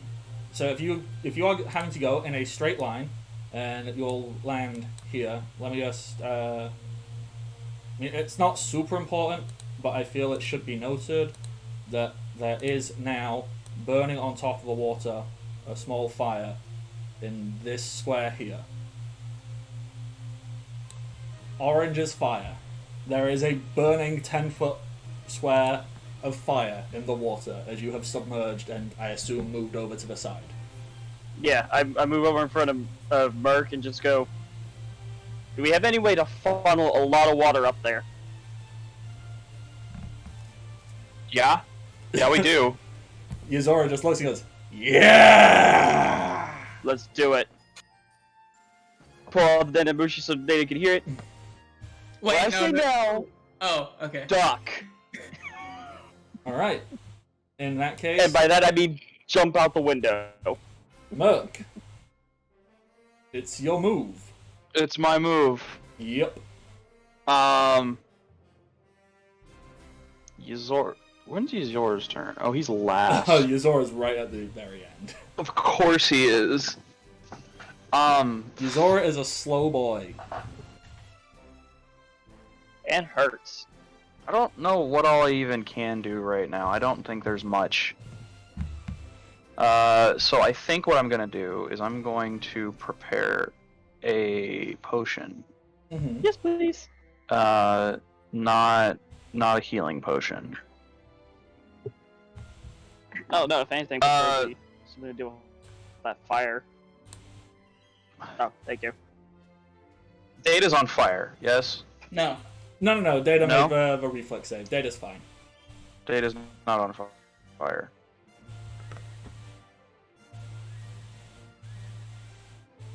And Hotbod is immune to fire, practically, yes. That is Yeah. what you could assume. Yeah, you'd probably assume that. Yeah. Alright, I guess I'll move some. I'll move 20, my movement, and while I'm doing that, I'm going to make a cooling gel, Mm-hmm. if I can, which is a heal 20 roll. Yeah, go for that. You know what you need two. to match for that? I assume you know. It's a DC of 20 Oh, yeah. for heal, which... Boom. You got it. Cooling Boom. gel. Made. Cool. I will have that, and I will apply that next turn. Not on myself. Alrighty. Next up, Data. Data is preparing an action. What are you preparing? Or do you just want to let me know when you want to do it? I will know when the time is right. You have to set a trigger, don't you? Oh, well, when the water comes in the window. Okay. So in that case, you're just going to hold until Ysora makes the water come in. Yep. Cool. Then move on to Chum. Chum's jumping up into the tower. Mm-hmm. I'm gonna use Bender to double my movement speed. So you can get the 50 feet up, and you can just whoop, pop Yep, in just and whoop. land. Well, you can land anywhere you want to, really. Yeah, I'll be here Right next to because him. that's smart. Yes. Okay. And then do you do anything else?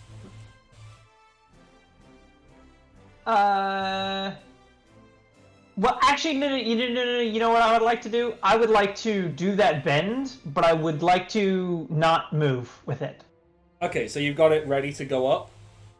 I'd like to grab and pull the top of the tower to the ground Uh-huh. and hold it. So Okay. that means that Merc is now 20 feet away from Hotbod. Okay. That is a smart choice. And then it's Well, maybe. We'll see. I just need I think to that's my see turn. how Ysora does this thing. Where are you? Here we go. Okay, so...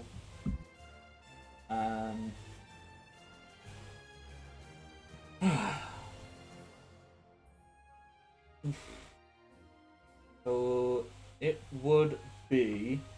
okay, so Ysora needs 3 full rounds to do the sea current lifter. Oh. 3 full rounds. Yeah. Fuck. So basically, I think Ysora would explain that at this point. He goes, I need like 20 seconds, but then I'm gonna make all the water move. Do it! Case. I guess we need to stall. Yeah, because, okay, so to describe what he is going to do, it says take 3 full rounds, 18 seconds. This ability is an underwater technique which heaves a strong sea current upwards, where it erupts from the ocean surface as a towering stream of water. Think of it as a giant water cannon shooting up from the sea, arcing towards your target. The current is so large and powerful, it can even lift a small ship and move it over 100 feet away. Oh. Okay. Damage to enemies can vary greatly. It doesn't even have like a damage on so, it. you know, to give the actual anime reference, this is Jinbei's, you know, over-shoulder current throw that he does. Okay. In that case, I will take my turn. Yeah. Since you were delaying, you don't have to move your initiative down to here. You were just holding an action, so you can move and then you'll move again when it's your turn.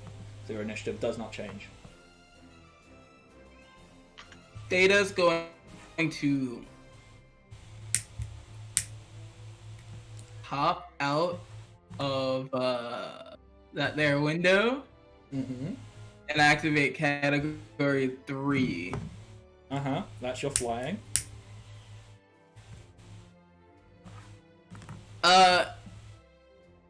Shit, what do I have? I don't think we got any cold stuff. Did Jimmy get me any cold stuff? I have cold stuff. That's what I'm doing. Not offensively, though. Yeah. That's more what he's asking. Well, Merc's got his cold glove, I think. I have a cold glove and cooling gel deals cold damage for 10 turns. Oh. Deals 1d4 cold damage for 10 turns, but it improves the target's heat resistance by 10 for the duration. So he's immune to fire anyways, practically. Right. So... Shit. And then I'm gonna punch him with my cold glove, which is not hockey, but it's elemental, so wouldn't that still take effect against a Logia? Yeah. Yes, it would. Yeah. I guess it depends on their elemental immunity and weakness, though. Yeah, unless they have a weakness, it is non-standard damage that will affect them. So, you know, them's the rules, apparently. Okay, so, Apparently. Data, you're flying out the window. Yes. Are you just, like, flying straight forward, or are you gonna, like, use extra movement so you don't have to go anywhere fucking near Hotbod? Yeah, I'm probably just gonna go ahead and go around this way. Yeah, so you were here, I believe, so I assume that you're gonna, like, you know, go, you know, there and there. Well, more like there than there. Yeah. Basically, you do not get within 5 feet of him, because that Correct. would not be a smart move. Correct. That is the plan. Alrighty, yeah. So you got up there, that is your movement. Ah, shit! Wait. What?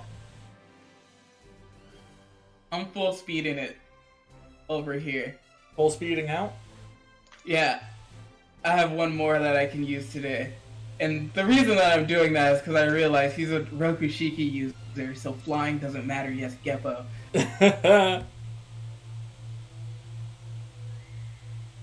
Geppo? Yeah, it lets you Skywalk. walk on air. Fucking what? You can walk on air. It's the skywalk technique. How far into One Piece did you get, Nick? Not this far. Okay, so see, I got about to Alabasta approximately. all right, so yeah, Not like very far. 1 or 2 arcs after Alabasta, it introduces CP9, and it introduces this martial art called the Rokushiki, the Way of Six Paths, or Six Arts, or whatever it's called. And basically, one of them is called Geppo, which basically means you kick off of the air and you can walk on air. Double jump. Yeah, except you can do it It's forever. infinite. Oh, infinite Geppo. Yeah, it's the it's the third ability you can get as a Rokushiki master. Yeah, and that is also what the Tekai is. Tekai is a lesser version of armament haki. I think it's slightly different. It's what the Shigen is. It's finger pistol. Kamie is paper art, so your body just like dodges everything. Yeah. There's Tempest Fucking has Hit. Kamie Bushin. There's a whole bunch of stuff you can do with it. I think the easiest way to explain it is it's kind of like one step below hockey, and I would argue it's like a training mechanism to activate and unlock hockey, because Tekai is basically just armament, but Kind of. slightly less than, but also a little bit different. Very, very different, actually. Like very different, but you know, for ease. Okay, yeah, Dave's gonna be above the water. I guess I still have an attack I could do. No, I'm in category 3 now, so I can't.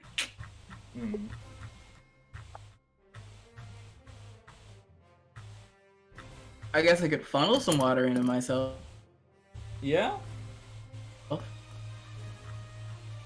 Might as well. Couldn't hurt. Fill on up, get that water in. Yeah. Can I know if data passes by me, like now no one that is my friend is on the tower? Can I just let go? Yeah. I mean, it would just go. Send him flying. I mean, into the ceiling of the building. I don't know how much it would affect him because I'm more bending space, but at the very least, he's now far away from all of us. yeah. Actually, yeah, because you did lower the building. Like the way in my mind works, like if he is not directly in contact with the part you are bending, so you know, like if you grabbed a tree and bent it, or if he was stood on the roof but he's not, he's stood inside the thing you've bent. Like it's probably not going to affect him, but it's going to move him back up to being 50 feet above you all. Yeah. So I'll let go. Yeah. Bye. Yeah. So the building just whoop, flings back up to where it was. Like you'd like compressed it down like a spring, and it's just gone boing, straight back up to where it was. All right. In that case, it returns to Hotbod, who Hotbod is just gonna. What's he gonna do? Let me just read and check how far that works. Wow, that's a big distance. That is a big distance. So with that, he is just gonna move, and he is gonna place himself here. Oh god, I need to draw a triangle in my mind. Alright, let me draw an actual friggin' triangle. And okay, so it is. Let me undo that. That's not useful. So if it is 50 foot up, and the furthest distance away, we need the math time fucking thing. So Yeah, where's math time? Yeah, the furthest distance away is Jimmy's the one that makes them. 35. So it's 50 up that way, 35 that way. It is a right angle triangle, so that at least makes this easier. So the distance from there to there is equal to 50 times 50 is 2500. 35 times 35 is 1225. So 2500 plus 1225 equals that. Now I need the square root of 3725. Where's that square root? So 61 feet. 61.032 feet. Yeah. What is this game? Now this is me doing maths. Just because I remember this shit. Trigonometry. Who said you'd never use it? Me. Okay, so, okay, so we can get a maximum feet of, and you can make it that wide. Oh wow, wow, that's not pleasant. But it can move. Oh yeah, he can easily get his kick that far. Yep. Shit, he has Rocky Aku! Yep. And how far spread are all of you? Let's just quickly measure that. So Data is in the air. I am Zor in is the underwater. okay, so he can get it spread a total of 25 feet. And there, and he can't. So let's say he's targeting there, so it's going to go like 15 feet that way and 10 foot that way. Okay, so he cannot hit. He cannot hit Chum, but he can hit everybody else. I'm Okay. also higher than 15. everyone else. And 10. I I'm have an elevated. idea. I have an idea. Uh-huh. Can I bend things in sort of a swirling pattern? What are you trying to do? I'm trying to grab the ground and wrench it sideways, Mm-hmm. so that essentially I would, because there's got to be a cost to this, I would swirl things around, and mechanically, like functionally, I would just swap places with everyone else. Okay, so I think what we will do for that, because I just need to check what he needs to roll for this, if it's just like a standard attack roll or something else. Standard action, sharp compressed blade that can do that. Yeah, okay, so it's just a standard attack. So, what you can do is if you roll a reflex save that is higher than his attack roll, Oh dear. I will allow that, and Yeah. you can take That's- all of this on yourself, and you can Yeah, that's save impossible, but I'll try. Look, he might roll terribly. He might roll terribly. Yeah. Okay, so what he Yeah, I got an 18. That's not happening. So what he does is he walks up and he like lifts his leg up and like holds it in the air in, like a perfect axe kick position, like so it's lifted and held so where his foot is above his head, and he just sweeps it down, and as it does that, it forms like a cross of grease that just flies through the air, and as it does so, the friction causes it to light on fire.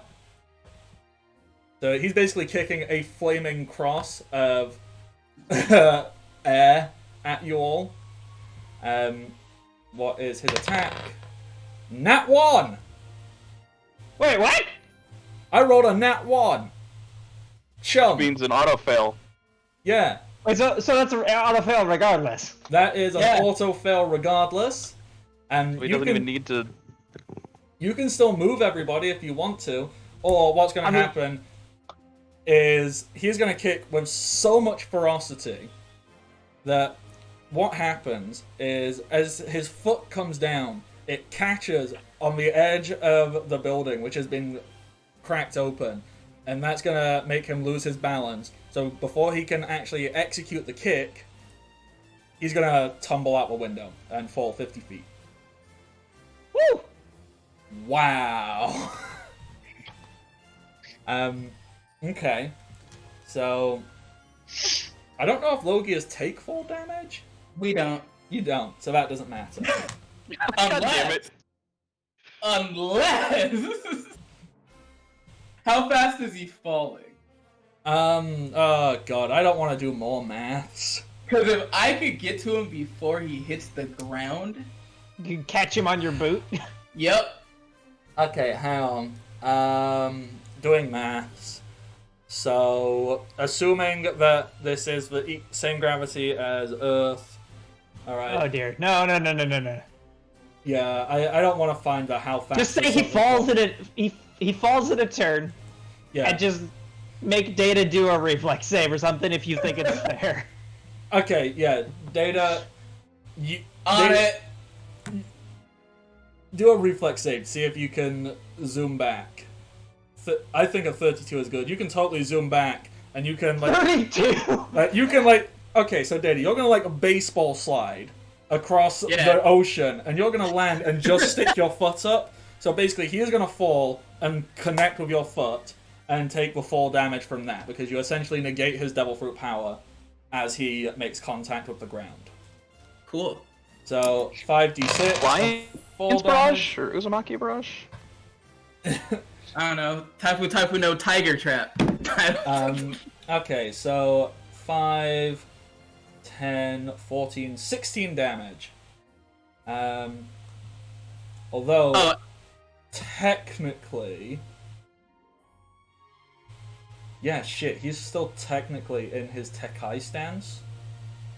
So... Okay, Anyway, yeah. slipped and fell. Can you be in a stance if you're falling? I yes. can. I know I can. So... Yeah, you can. So, Like, my stance is haste, and my stance, like, doesn't do anything while I'm standing still. So, taking all of that into account, the Tekai grants him an additional 5 DR, add on top of his base DR. He takes 1 damage. Ow. But he's making contact with the With the Kaioseki, yes. So, he is currently in contact with Kaioseki, so he's like just... He's going to be suspended on Data's foot. I'm going to say he is prone, currently. Okay. Hurry up, your story! I can't hold this for much longer! Everyone friggin' go! Go! Beat him up! Do stuff, Fuck him please! up! Fuck him up! Zor.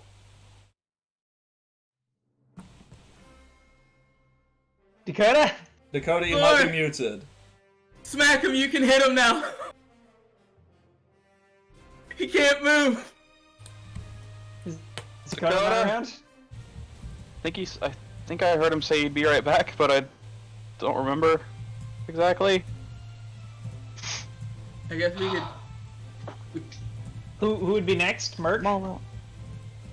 Yeah, well, I'm after Zor.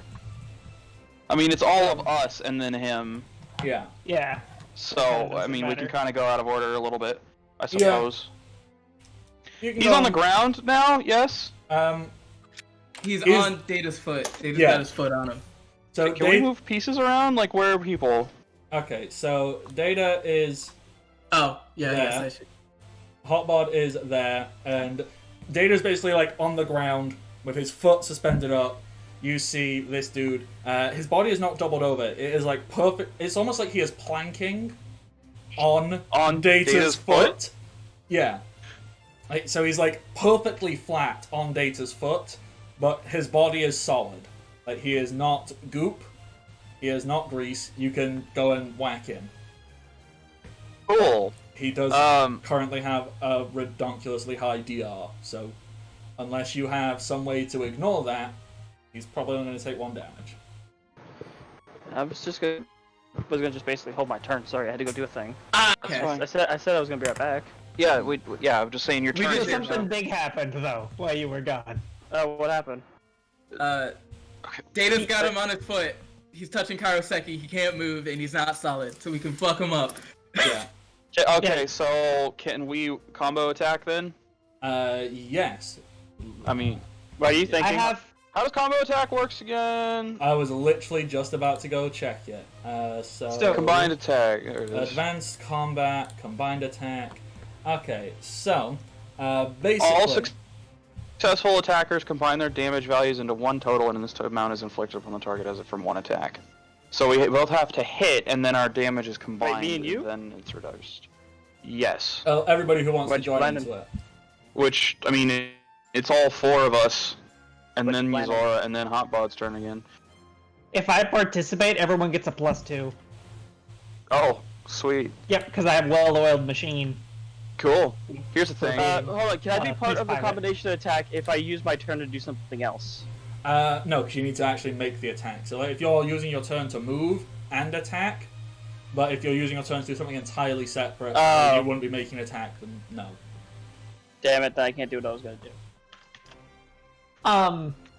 But Chum is not going...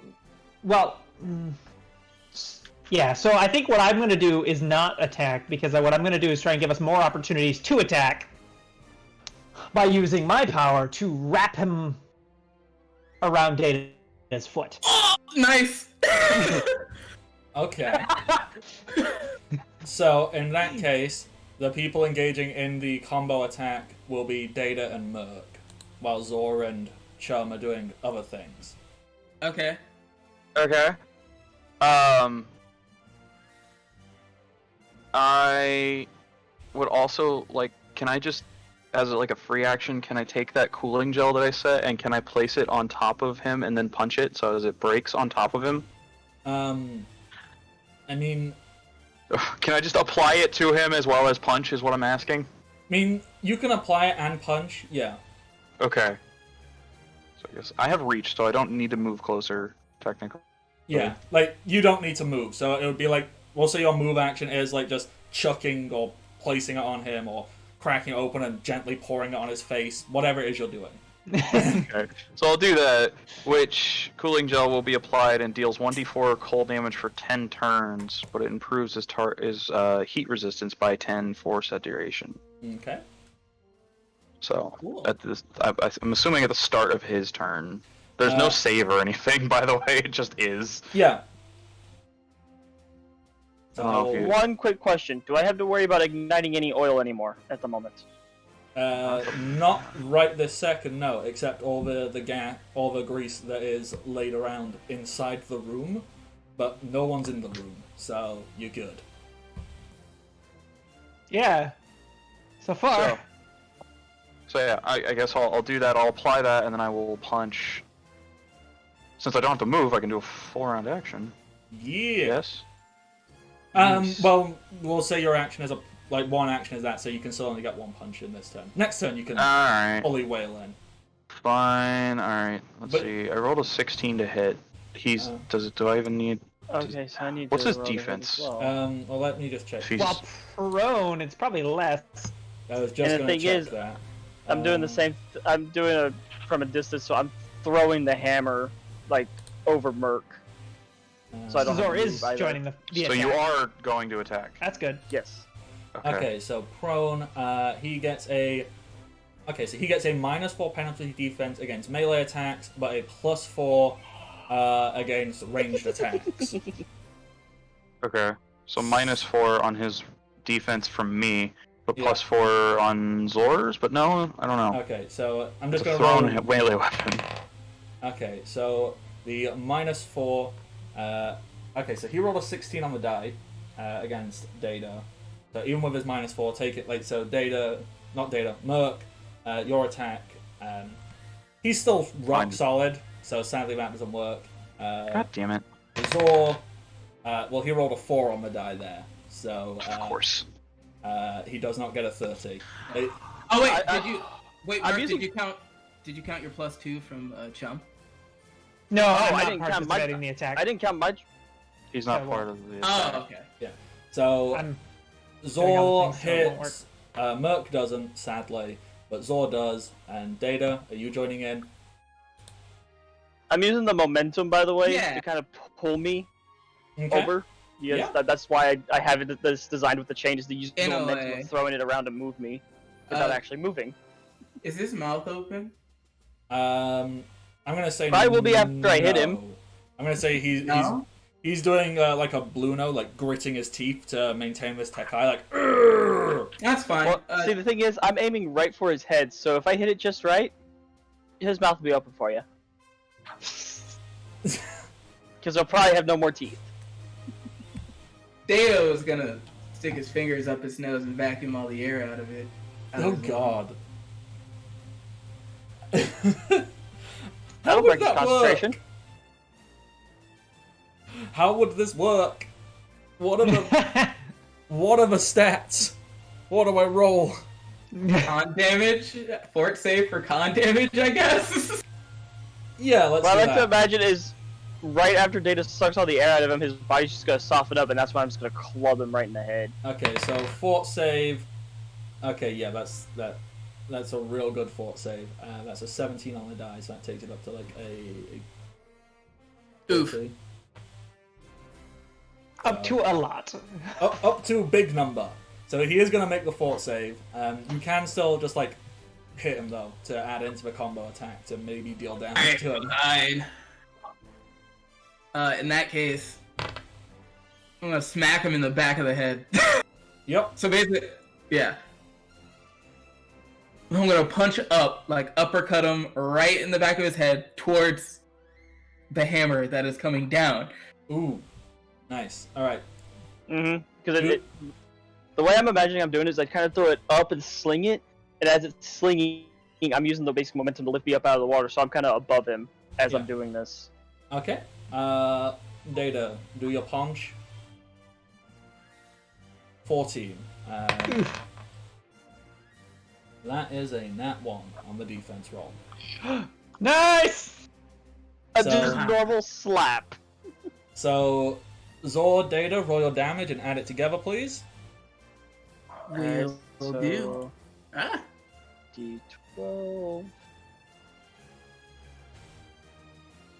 So this is just straight damage, 17. and then I need to roll a d6 for the amount of rounds of the, and then 1d6 of electric. Oh, max damage on the lightning, Ooh, that's good. and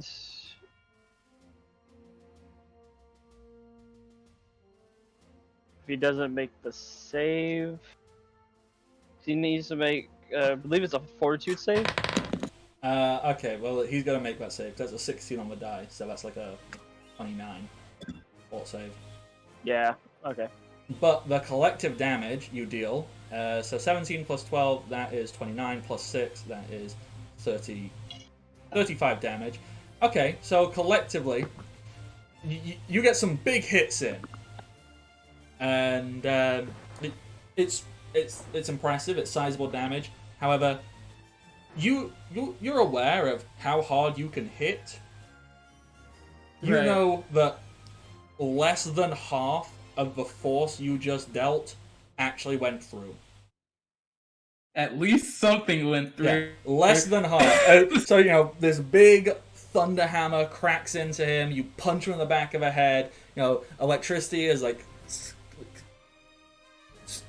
flying through his body. He's got like a big mark on his face and like a giant, and there's like smoke coming off of him from the hits, and he is stoic, and it is like he's just got like a big bruise on his face, and like maybe like a little bit of blood is trickling out his mouth. He's like still gritting his teeth, just holding it From together. the momentum with the hammer, like I didn't move very far. I would say I would be more like kind of right here next to Merc Yeah, now. yeah, that's absolutely fine. Or I could be standing on his shoulders, but I don't think he wants me standing on him. Yeah. Probably Okay. not, no. Chum, what are you doing? Yeah, so like I said, so I would like to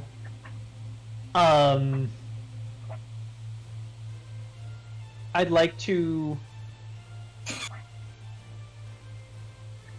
I can't contest this guy in actual strength.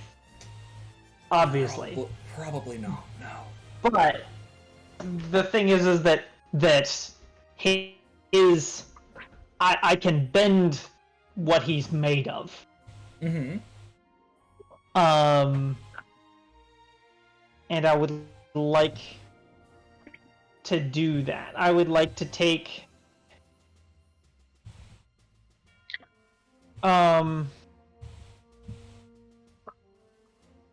yeah, I'd like to grab his I would like to put one hand on his face Mm-hmm. and one hand on his feet, and I would like to bring them together. Okay. And I would basically like to tie him to Data's boot Okay. so that he won't escape the Kairoseki. Would he? I know when we did this stuff before, we gave him like a save to like, or did you have to roll something to succeed? I forget. I'm trying to remember. So in this case, I would assume that it would be me rolling to see how long I can keep it up. Okay. Yeah. What do you want to roll for it? It's always been based on my reflex saves Okay. of what I can hold. So I have a 30 right now. Okay. And what are we saying should be the opposition to that, or what is the marker to try and hold him in place? I think that he. I think he probably does get the ability to try and break out, but it's not like a. It's not just a straight opposition, I guess, just because it's not like it's not contested strength. Yeah. Okay, Because- so I think what we'll have to do for it is, on his next turn, he'll have to use an action and he'll have to try and make a successful roll to do something to get out of it.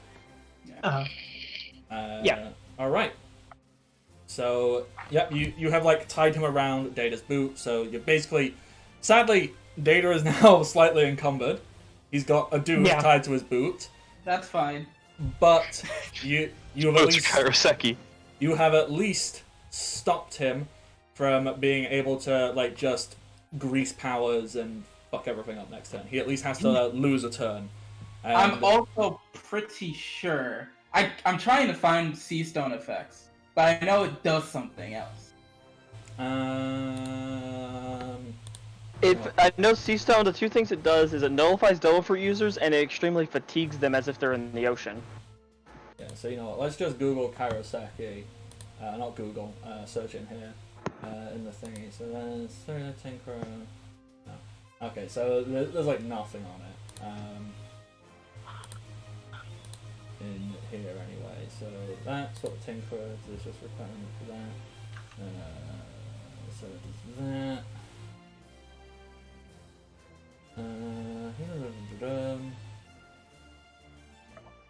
Yeah, so it just says weaken.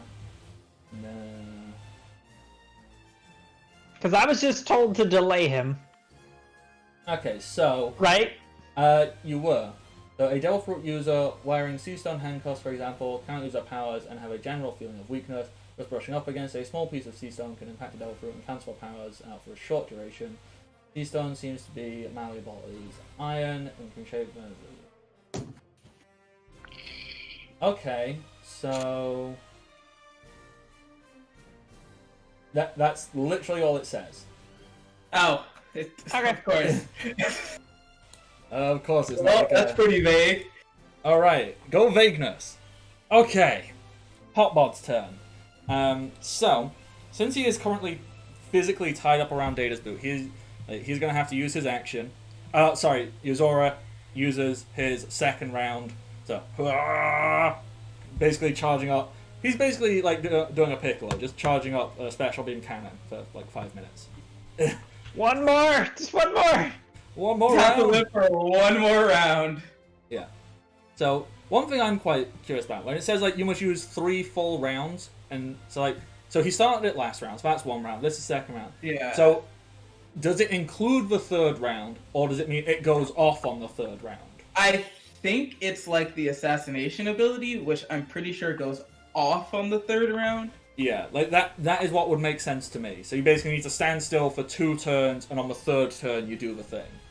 Yeah. And Hopefully. that sounds fair. To me. Hopefully. We can all agree that sounds fair. Alrighty. So what he's gonna do is I'm just gonna have him he's gonna basically try and roll a reflex and see if he can outdo Chum's reflex of a 30, which is pretty good. He's pretty good at reflex, but That's the one thing I'm good at. yeah. But basically, all in all, he has round about the same plus as Chum. So I need really? to. Yeah.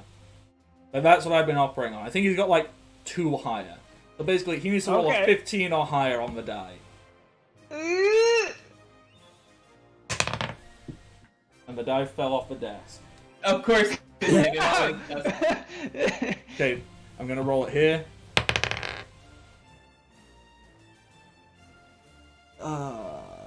Yeah.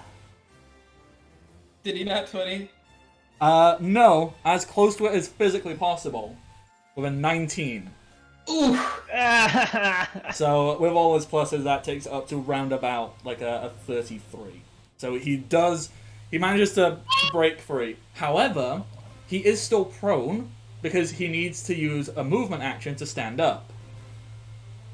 Because that's how prone works. So he can untangle himself, so he can do that. So he is off the Kairoseki. and he knows if he stands up because Dana just stands there with red eyes. he's not dumb. He has ears. He has heard that that you're charging something up. It's like, what do I do? I'm kind of stuck here. Like, so, Question. yeah. Does untangling himself count as a move action?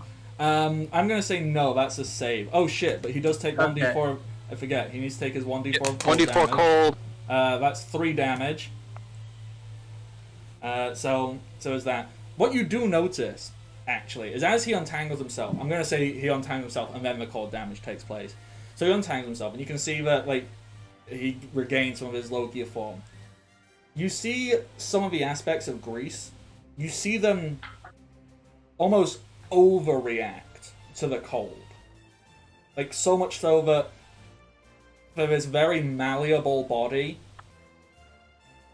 it's like where you have initially applied it, so like on his chest or back or wherever you did, it really does stand out. In fact, it is somewhat reminiscent of when Hotbod Jr. made himself go solid, or made the water go solid. So there is an area on him that is solid currently. And every round you assume that's going to spread. So that cold actually looks... That area of cold actually looks like it hurt a lot more than it should have done. Comparatively. So he's... I knew it!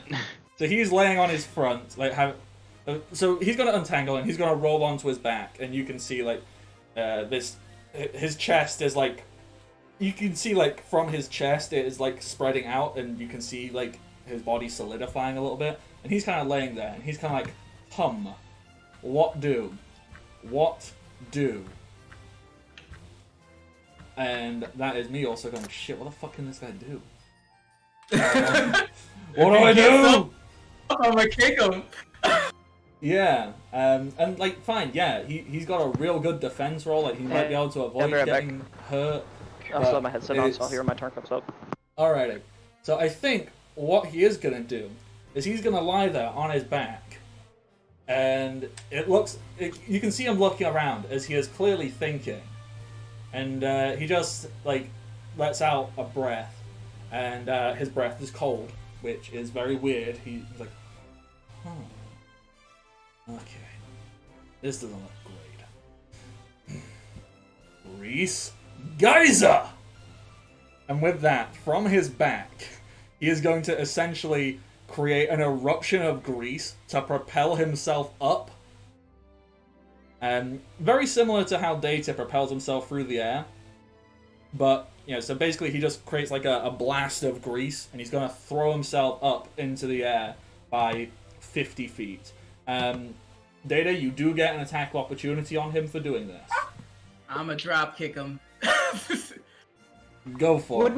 Wouldn't I as well? Yes, And you me, are. he's in range of me. Yeah, I think actually all of you could. So, Combo attack! yeah, if you want to try and get a combo attack.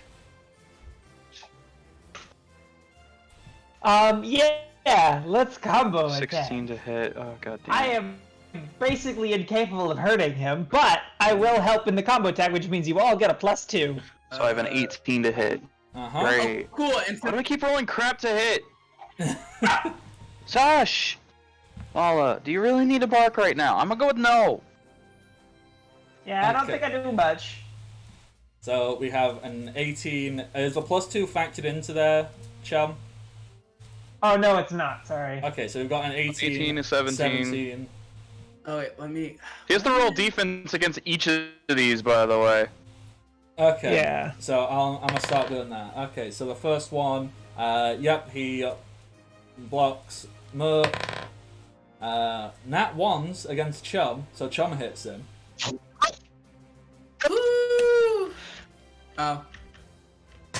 Nat 1s against Data. Of Oh. course. How? Well, then he's fucked. Well, then he's actually fucked. How do I roll 2 Nat 1s in a row? I wish I was fucking joking. I wish I was fixing the dice. if he rolls a nat 1 against me, can I use one of my powers? What do you want to try and do with it? I want to bend non-solid Mm-hmm. and pull him down Okay. and keep him from like getting very far. And after Like he he'll- does that, oh, Like he'll still, I would imagine, get somewhere, but like kind of slow him down by just pulling on the trail of grease he leaves behind Mhm. and just and pulling him back with it, as if he has a rope attached to his back. I mean, yeah, that would definitely work. You can totally do that. And Data, when he gets pulled back down, you can totally just kick him again. And that'll oh hit. yeah, cool. I was just in case he didn't get quite close enough. I was gonna hop up, just stomp on him with the Kairoseki again. Yeah. So, Oh no, you don't. he's only going to take 1 damage because he is still technically in the Tekai stance. Man, I need to learn Tekai. I mean, remember, he is also a Vice Admiral, so he's already got like True. but being able to just gain an additional 5 DR is good stuff. Jeez. But you have solidified him. So he basically creates this geyser, and Chum just goes, "No!" Basically grabs the grease, pulls him back down, and Data just like kicks him in the fucking face. So he is, so he is solid and back on floor, but he is stood up now. It is everybody's turn. Bear in mind, Yuzora is about to hurl a shit ton of water, so you probably all need to move the fuck away. Yeah. I Well, got that. Zor's turn I got that first. covered. Actually, I can. mean, I move was people. just gonna grab you and Data because Oh, you're the that also Delphi works. users. Data is also going to basically set up a wind wall above, Mm-hmm. so that if he tries to like use any kind of projectile to cover himself, it would get dispersed. Okay. Nice. So you're basically going. You can't escape that way. You're standing either side of him, so he can't go to the side. He can't go up, and you're basically pinning him in place. Yes. Before so you're doing that, man. I assume you're like jumping however far back, so you don't get caught in this blast from Yep. Zora. Yeah.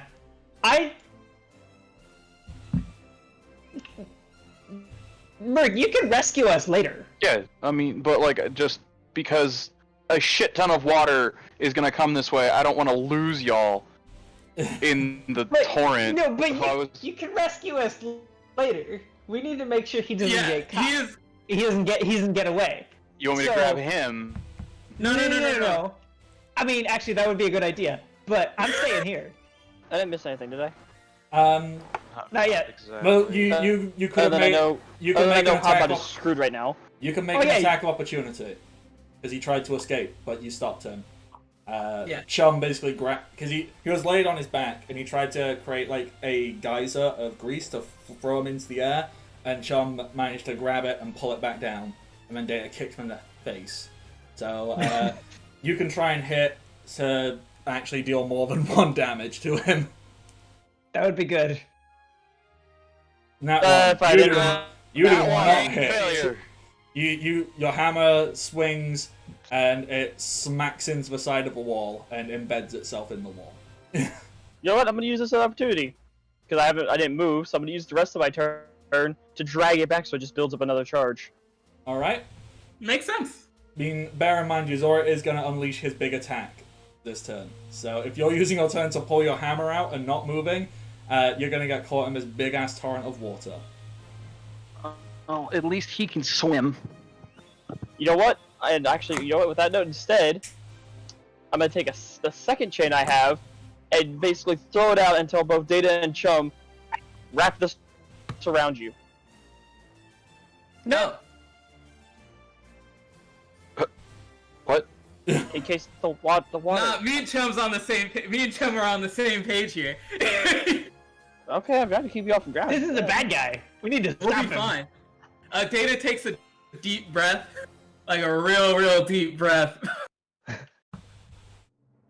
Okay. Can't find out. Well, if that's Chum the case, does then as well. screw He it, takes y'all like don't a get Bugs the- Bunny breath. Then if y'all don't get the chain, then fine. I'll just pull myself up to the other chain to the hammer, and I'll just hang on the wall. Alright, so you're pulling yourself up. Merc, So what I'm, are you doing this turn? Like, I'm gonna say I'm like hanging right here now. Cool. Mm-hmm. Well, I'm above Chum, but I can't. I don't want to cover Chum's character. I mean, fuck, I don't know. Oh, I don't know what I even can and or should do just for the sake Just be of ready. the We're thing. gonna need you so desperately in a moment. Yeah, I'm basically just gonna ready myself to like gather my crewmates from the torrent of water. Oh god, wait. Is Jimmy gonna be fine? Yeah, Jimmy's the only person Jimmy's who's in totally the- safe.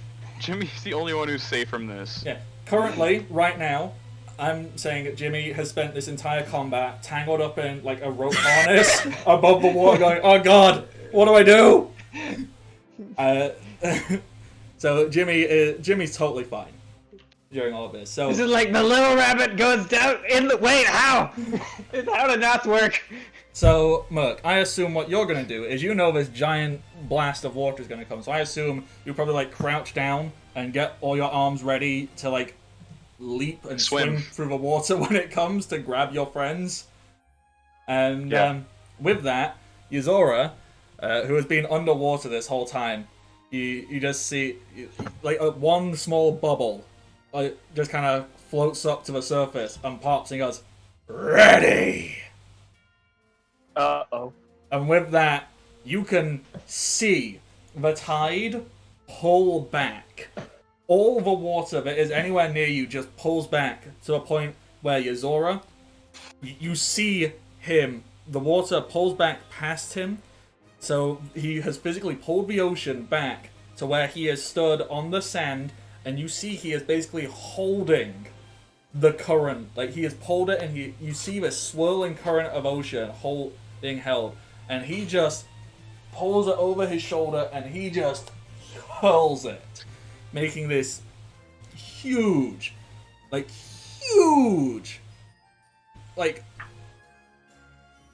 projectile of water that comes, and that is gonna hit everybody. How high up is this going? I should ask. It's probably gonna hit you, like, because unless you got 50 foot up and are inside the room, it's gonna hit you. The only person it is not going to directly hit is Merc, because Merc has crouched and gotten in position ready. I'm basically going to be riding the wave to. Yeah. So it's I'm surfing the wave, but in it. Yeah. In that case, I'm gonna hold my shield in front of me, between it and the wall. Hold your breath. Okay, so everybody, what do we feel right now is an appropriate amount of damage to explain, Okay, so let me getting hit with the water nuke. Yeah, A lot. I don't know. Let's actually just read the description again, and we can collectively decide what an appropriate amount of damage is for what is about to be fucking yeeted. Sea Current Lifter. Takes 3 full rounds, 18 seconds to execute. This ability is an underwater technique which heaves a strong sea current upward, where it erupts from the ocean surface as a towering stream of water. Think of it as a giant water cannon shooting up from the sea, arcing towards your target. The current is so large and powerful, it can even lift a small ship and move it over 100 feet away. Damage to enemies can vary greatly. This ability can only be used once per day. How much strength would it take to yeet a ship 100 feet? Well, how much does a ship weigh? Where's the ship creator? Okay, Where's the ship builder? There it is. If we Okay, so the largest small ship is a lugger. Mm-hmm. Has a cargo of 1 ton, crew size of 8, top speed 16 knots, has like 1 cannon, has 80 HP and 2 DR. It doesn't show an actual weight of the ship itself. But it says cargo of 1 ton. The fact it can carry a ton and not sink I'd say at least maybe a ton and a half.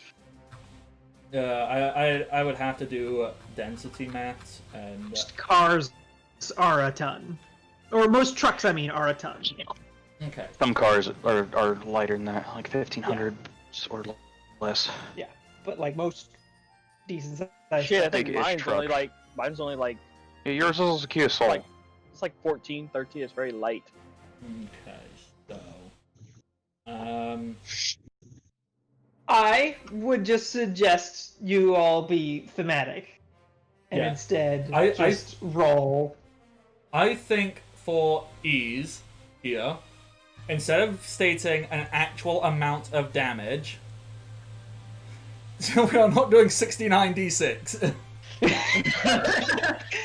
Actually, you know what? For Special Ops 69, I think 69d6 is appropriate. Yeah! Oh lord. Okay, I am just going to point out, this isn't See going you to kill on the you. other side. Even if this would deal enough damage to kill, I'm saying it's not going to kill. That this is just a thematic amount of damage, just so we can all go, damn. I'm gonna say this now. I'm rolling a strength check to make sure I stay gripped to the wall. I'm fucked. That is a lot of ones. Yeah, that's quite a few ones. That's more sixes, though. That's more sixes. So, this is not the actual amount of damage, but a thematic amount of damage is 258. Chum, when he sees the wave come down, holds up his hands. So first, he's making sure he's keeping an eye on the God. Vice Admiral, because he doesn't want to let this guy escape. That's why he's staying here next to him. But also, he bends non-solid to essentially redirect his portion of the water Yeah. onto the Vice Admiral as I well. was also going to say that Dana was going to do the same thing. Okay, so... Wait a what- minute, since I'm above them, would that mean I may not get hit because they're funneling all that water around them down? Okay, so what is going to happen here is everyone's going to get hit. You're basically Right. all unconscious. This is going to Right. smash Oh, into yeah. the wall. You're going to do your little bit of extra to basically... You're still going to take the hit. You're still going to get knocked Oh, yeah. unconscious. Right. But you are pushing and assisting in any way you can. The wall you're being blasted up against, that's fucking gone. This building is fucking gone. Screw it. I'm angling my shield so as the water hits me, it's being pushed down towards the Hey. Fuck it. Yeah, so just everything you can, just this group combo.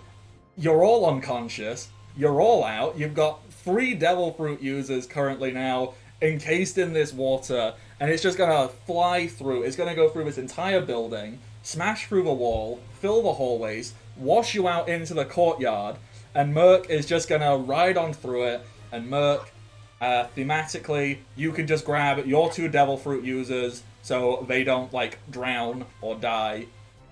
You know Yeah. what? You've got 6 arms. You can grab all of your friends. You can get them all in 2 hands each, and you will find yourselves washed up in the courtyard. The water spreads out, so it's not above anybody's waist. Hotbod Senior is knocked the fuck out, just lying in a courtyard, and at that moment, all the fucking cadets, Commander Das, like, there's easily like 150 people here. They all gather round, they surround the fuck out of Hotbod, each and every one of them with a sword, a rifle, a hammer, all just aimed, the watchtowers aimed in. Hotbod is fucking surrounded, whilst Merc, you stand there holding your 3 friends, and Yazora is stood way at the other side, go, "Did I do it?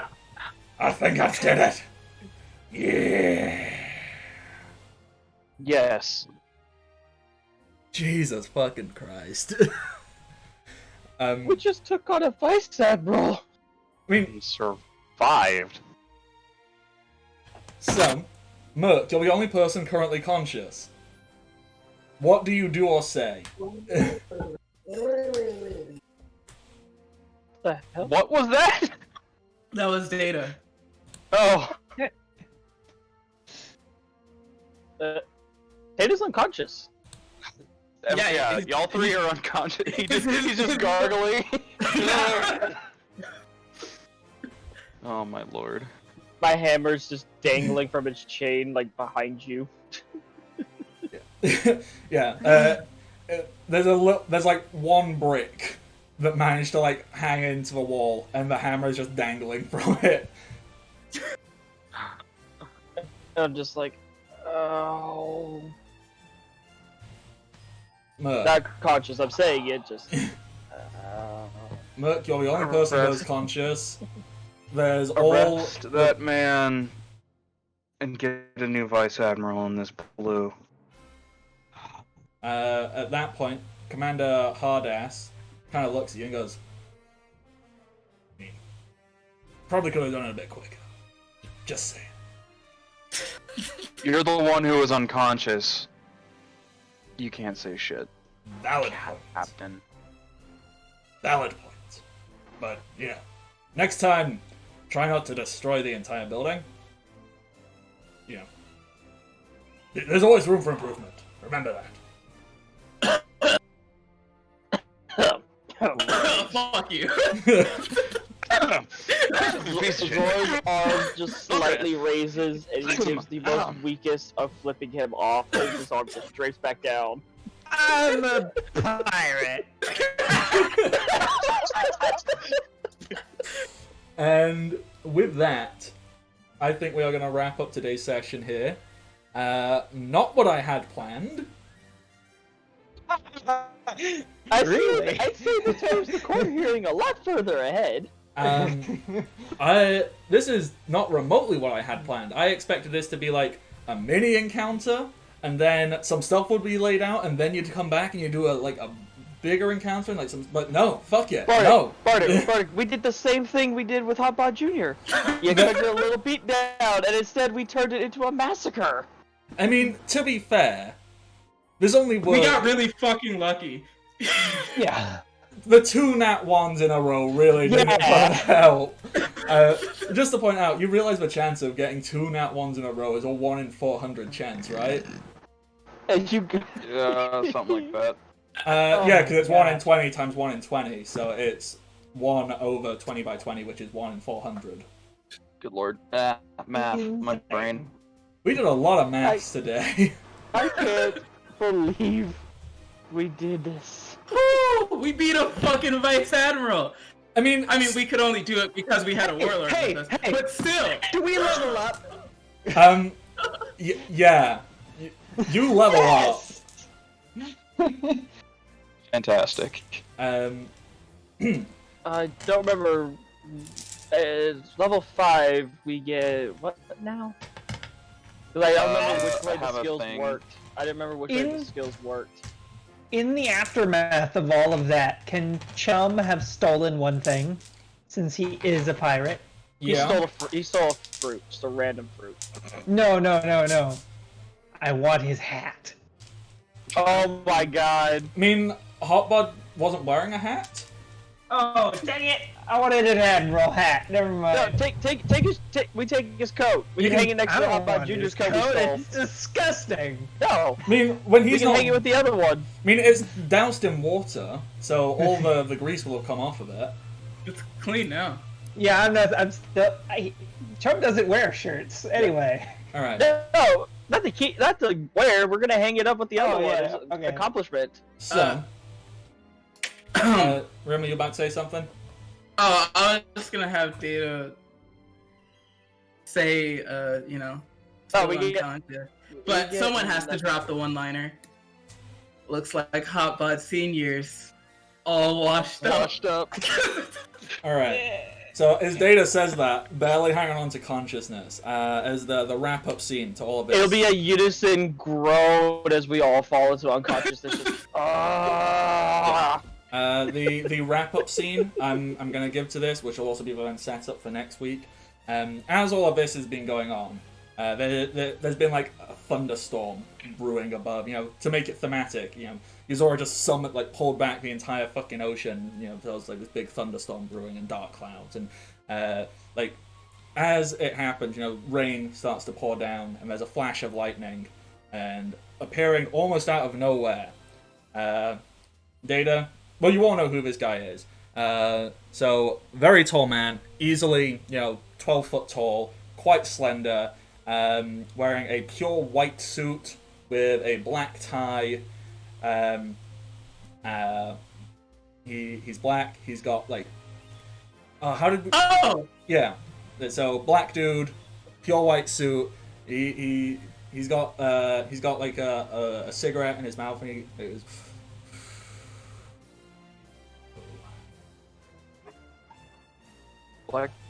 Black dude in a pure white suit. Yeah. Data knows him, but he's unconscious. So. Yeah.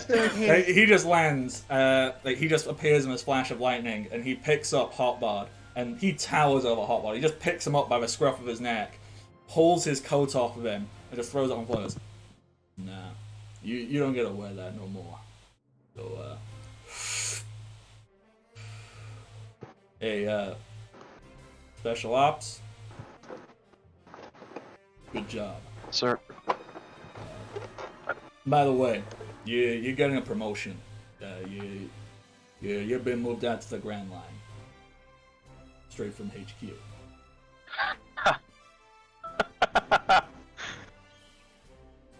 Zora, you hear that? I'll see you at Fishman Island. Zora is like Zora's like 100 foot back. And he just gives a thumbs up and goes, yeah! I'm a pirate. Oh my god. With that, Admiral Shiodeon just kind of looks and goes, takes one slow drag of his cigarette and goes, and breathes out and goes, good for you. Yeah. Captain Mercurius, well, get your crew, rest up. We'll have a meeting tomorrow. Meet at S1.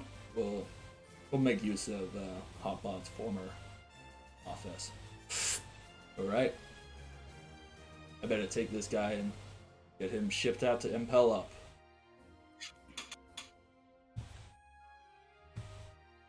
And Perfect. with that, there's another big flash of lightning. No one has any clue what happened. Vice Admiral Hotbod and Admiral Shiodeon just disappear, and the storm clouds just, they're gone. So Does he have the Logia of lightning? No. No. Was he just watching us this whole time? That would be something he would do. That sounds like it. So, Who was that? that was Admiral Shiodeon, or Admiral White Lion. Ain't that the dude we answer to? Yes. Yes. Oh my.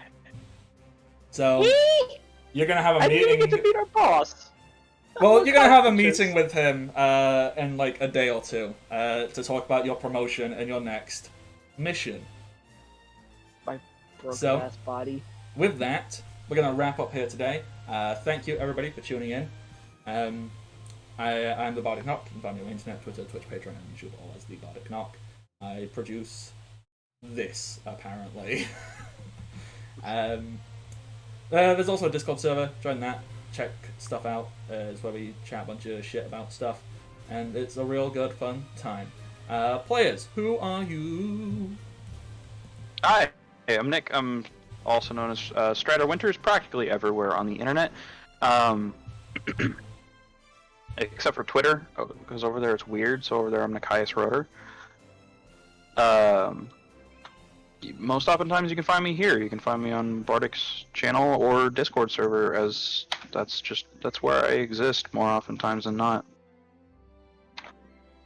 That's about it. That's just where he lives. That's pretty much where I live. Don't worry about it. Dakota? Yeah, I'm Zoran, White Wolf, or White Wolf Forces 2, pretty much everywhere. I just here. I don't exist in any of those special places as anything special, and then a person. That's a lie. You're a person. Yeah.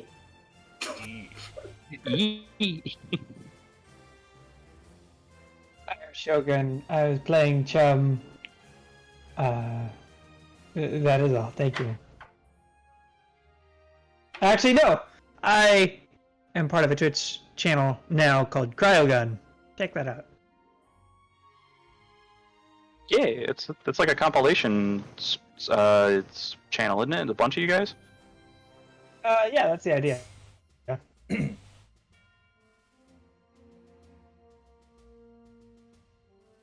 And Oh. Rin.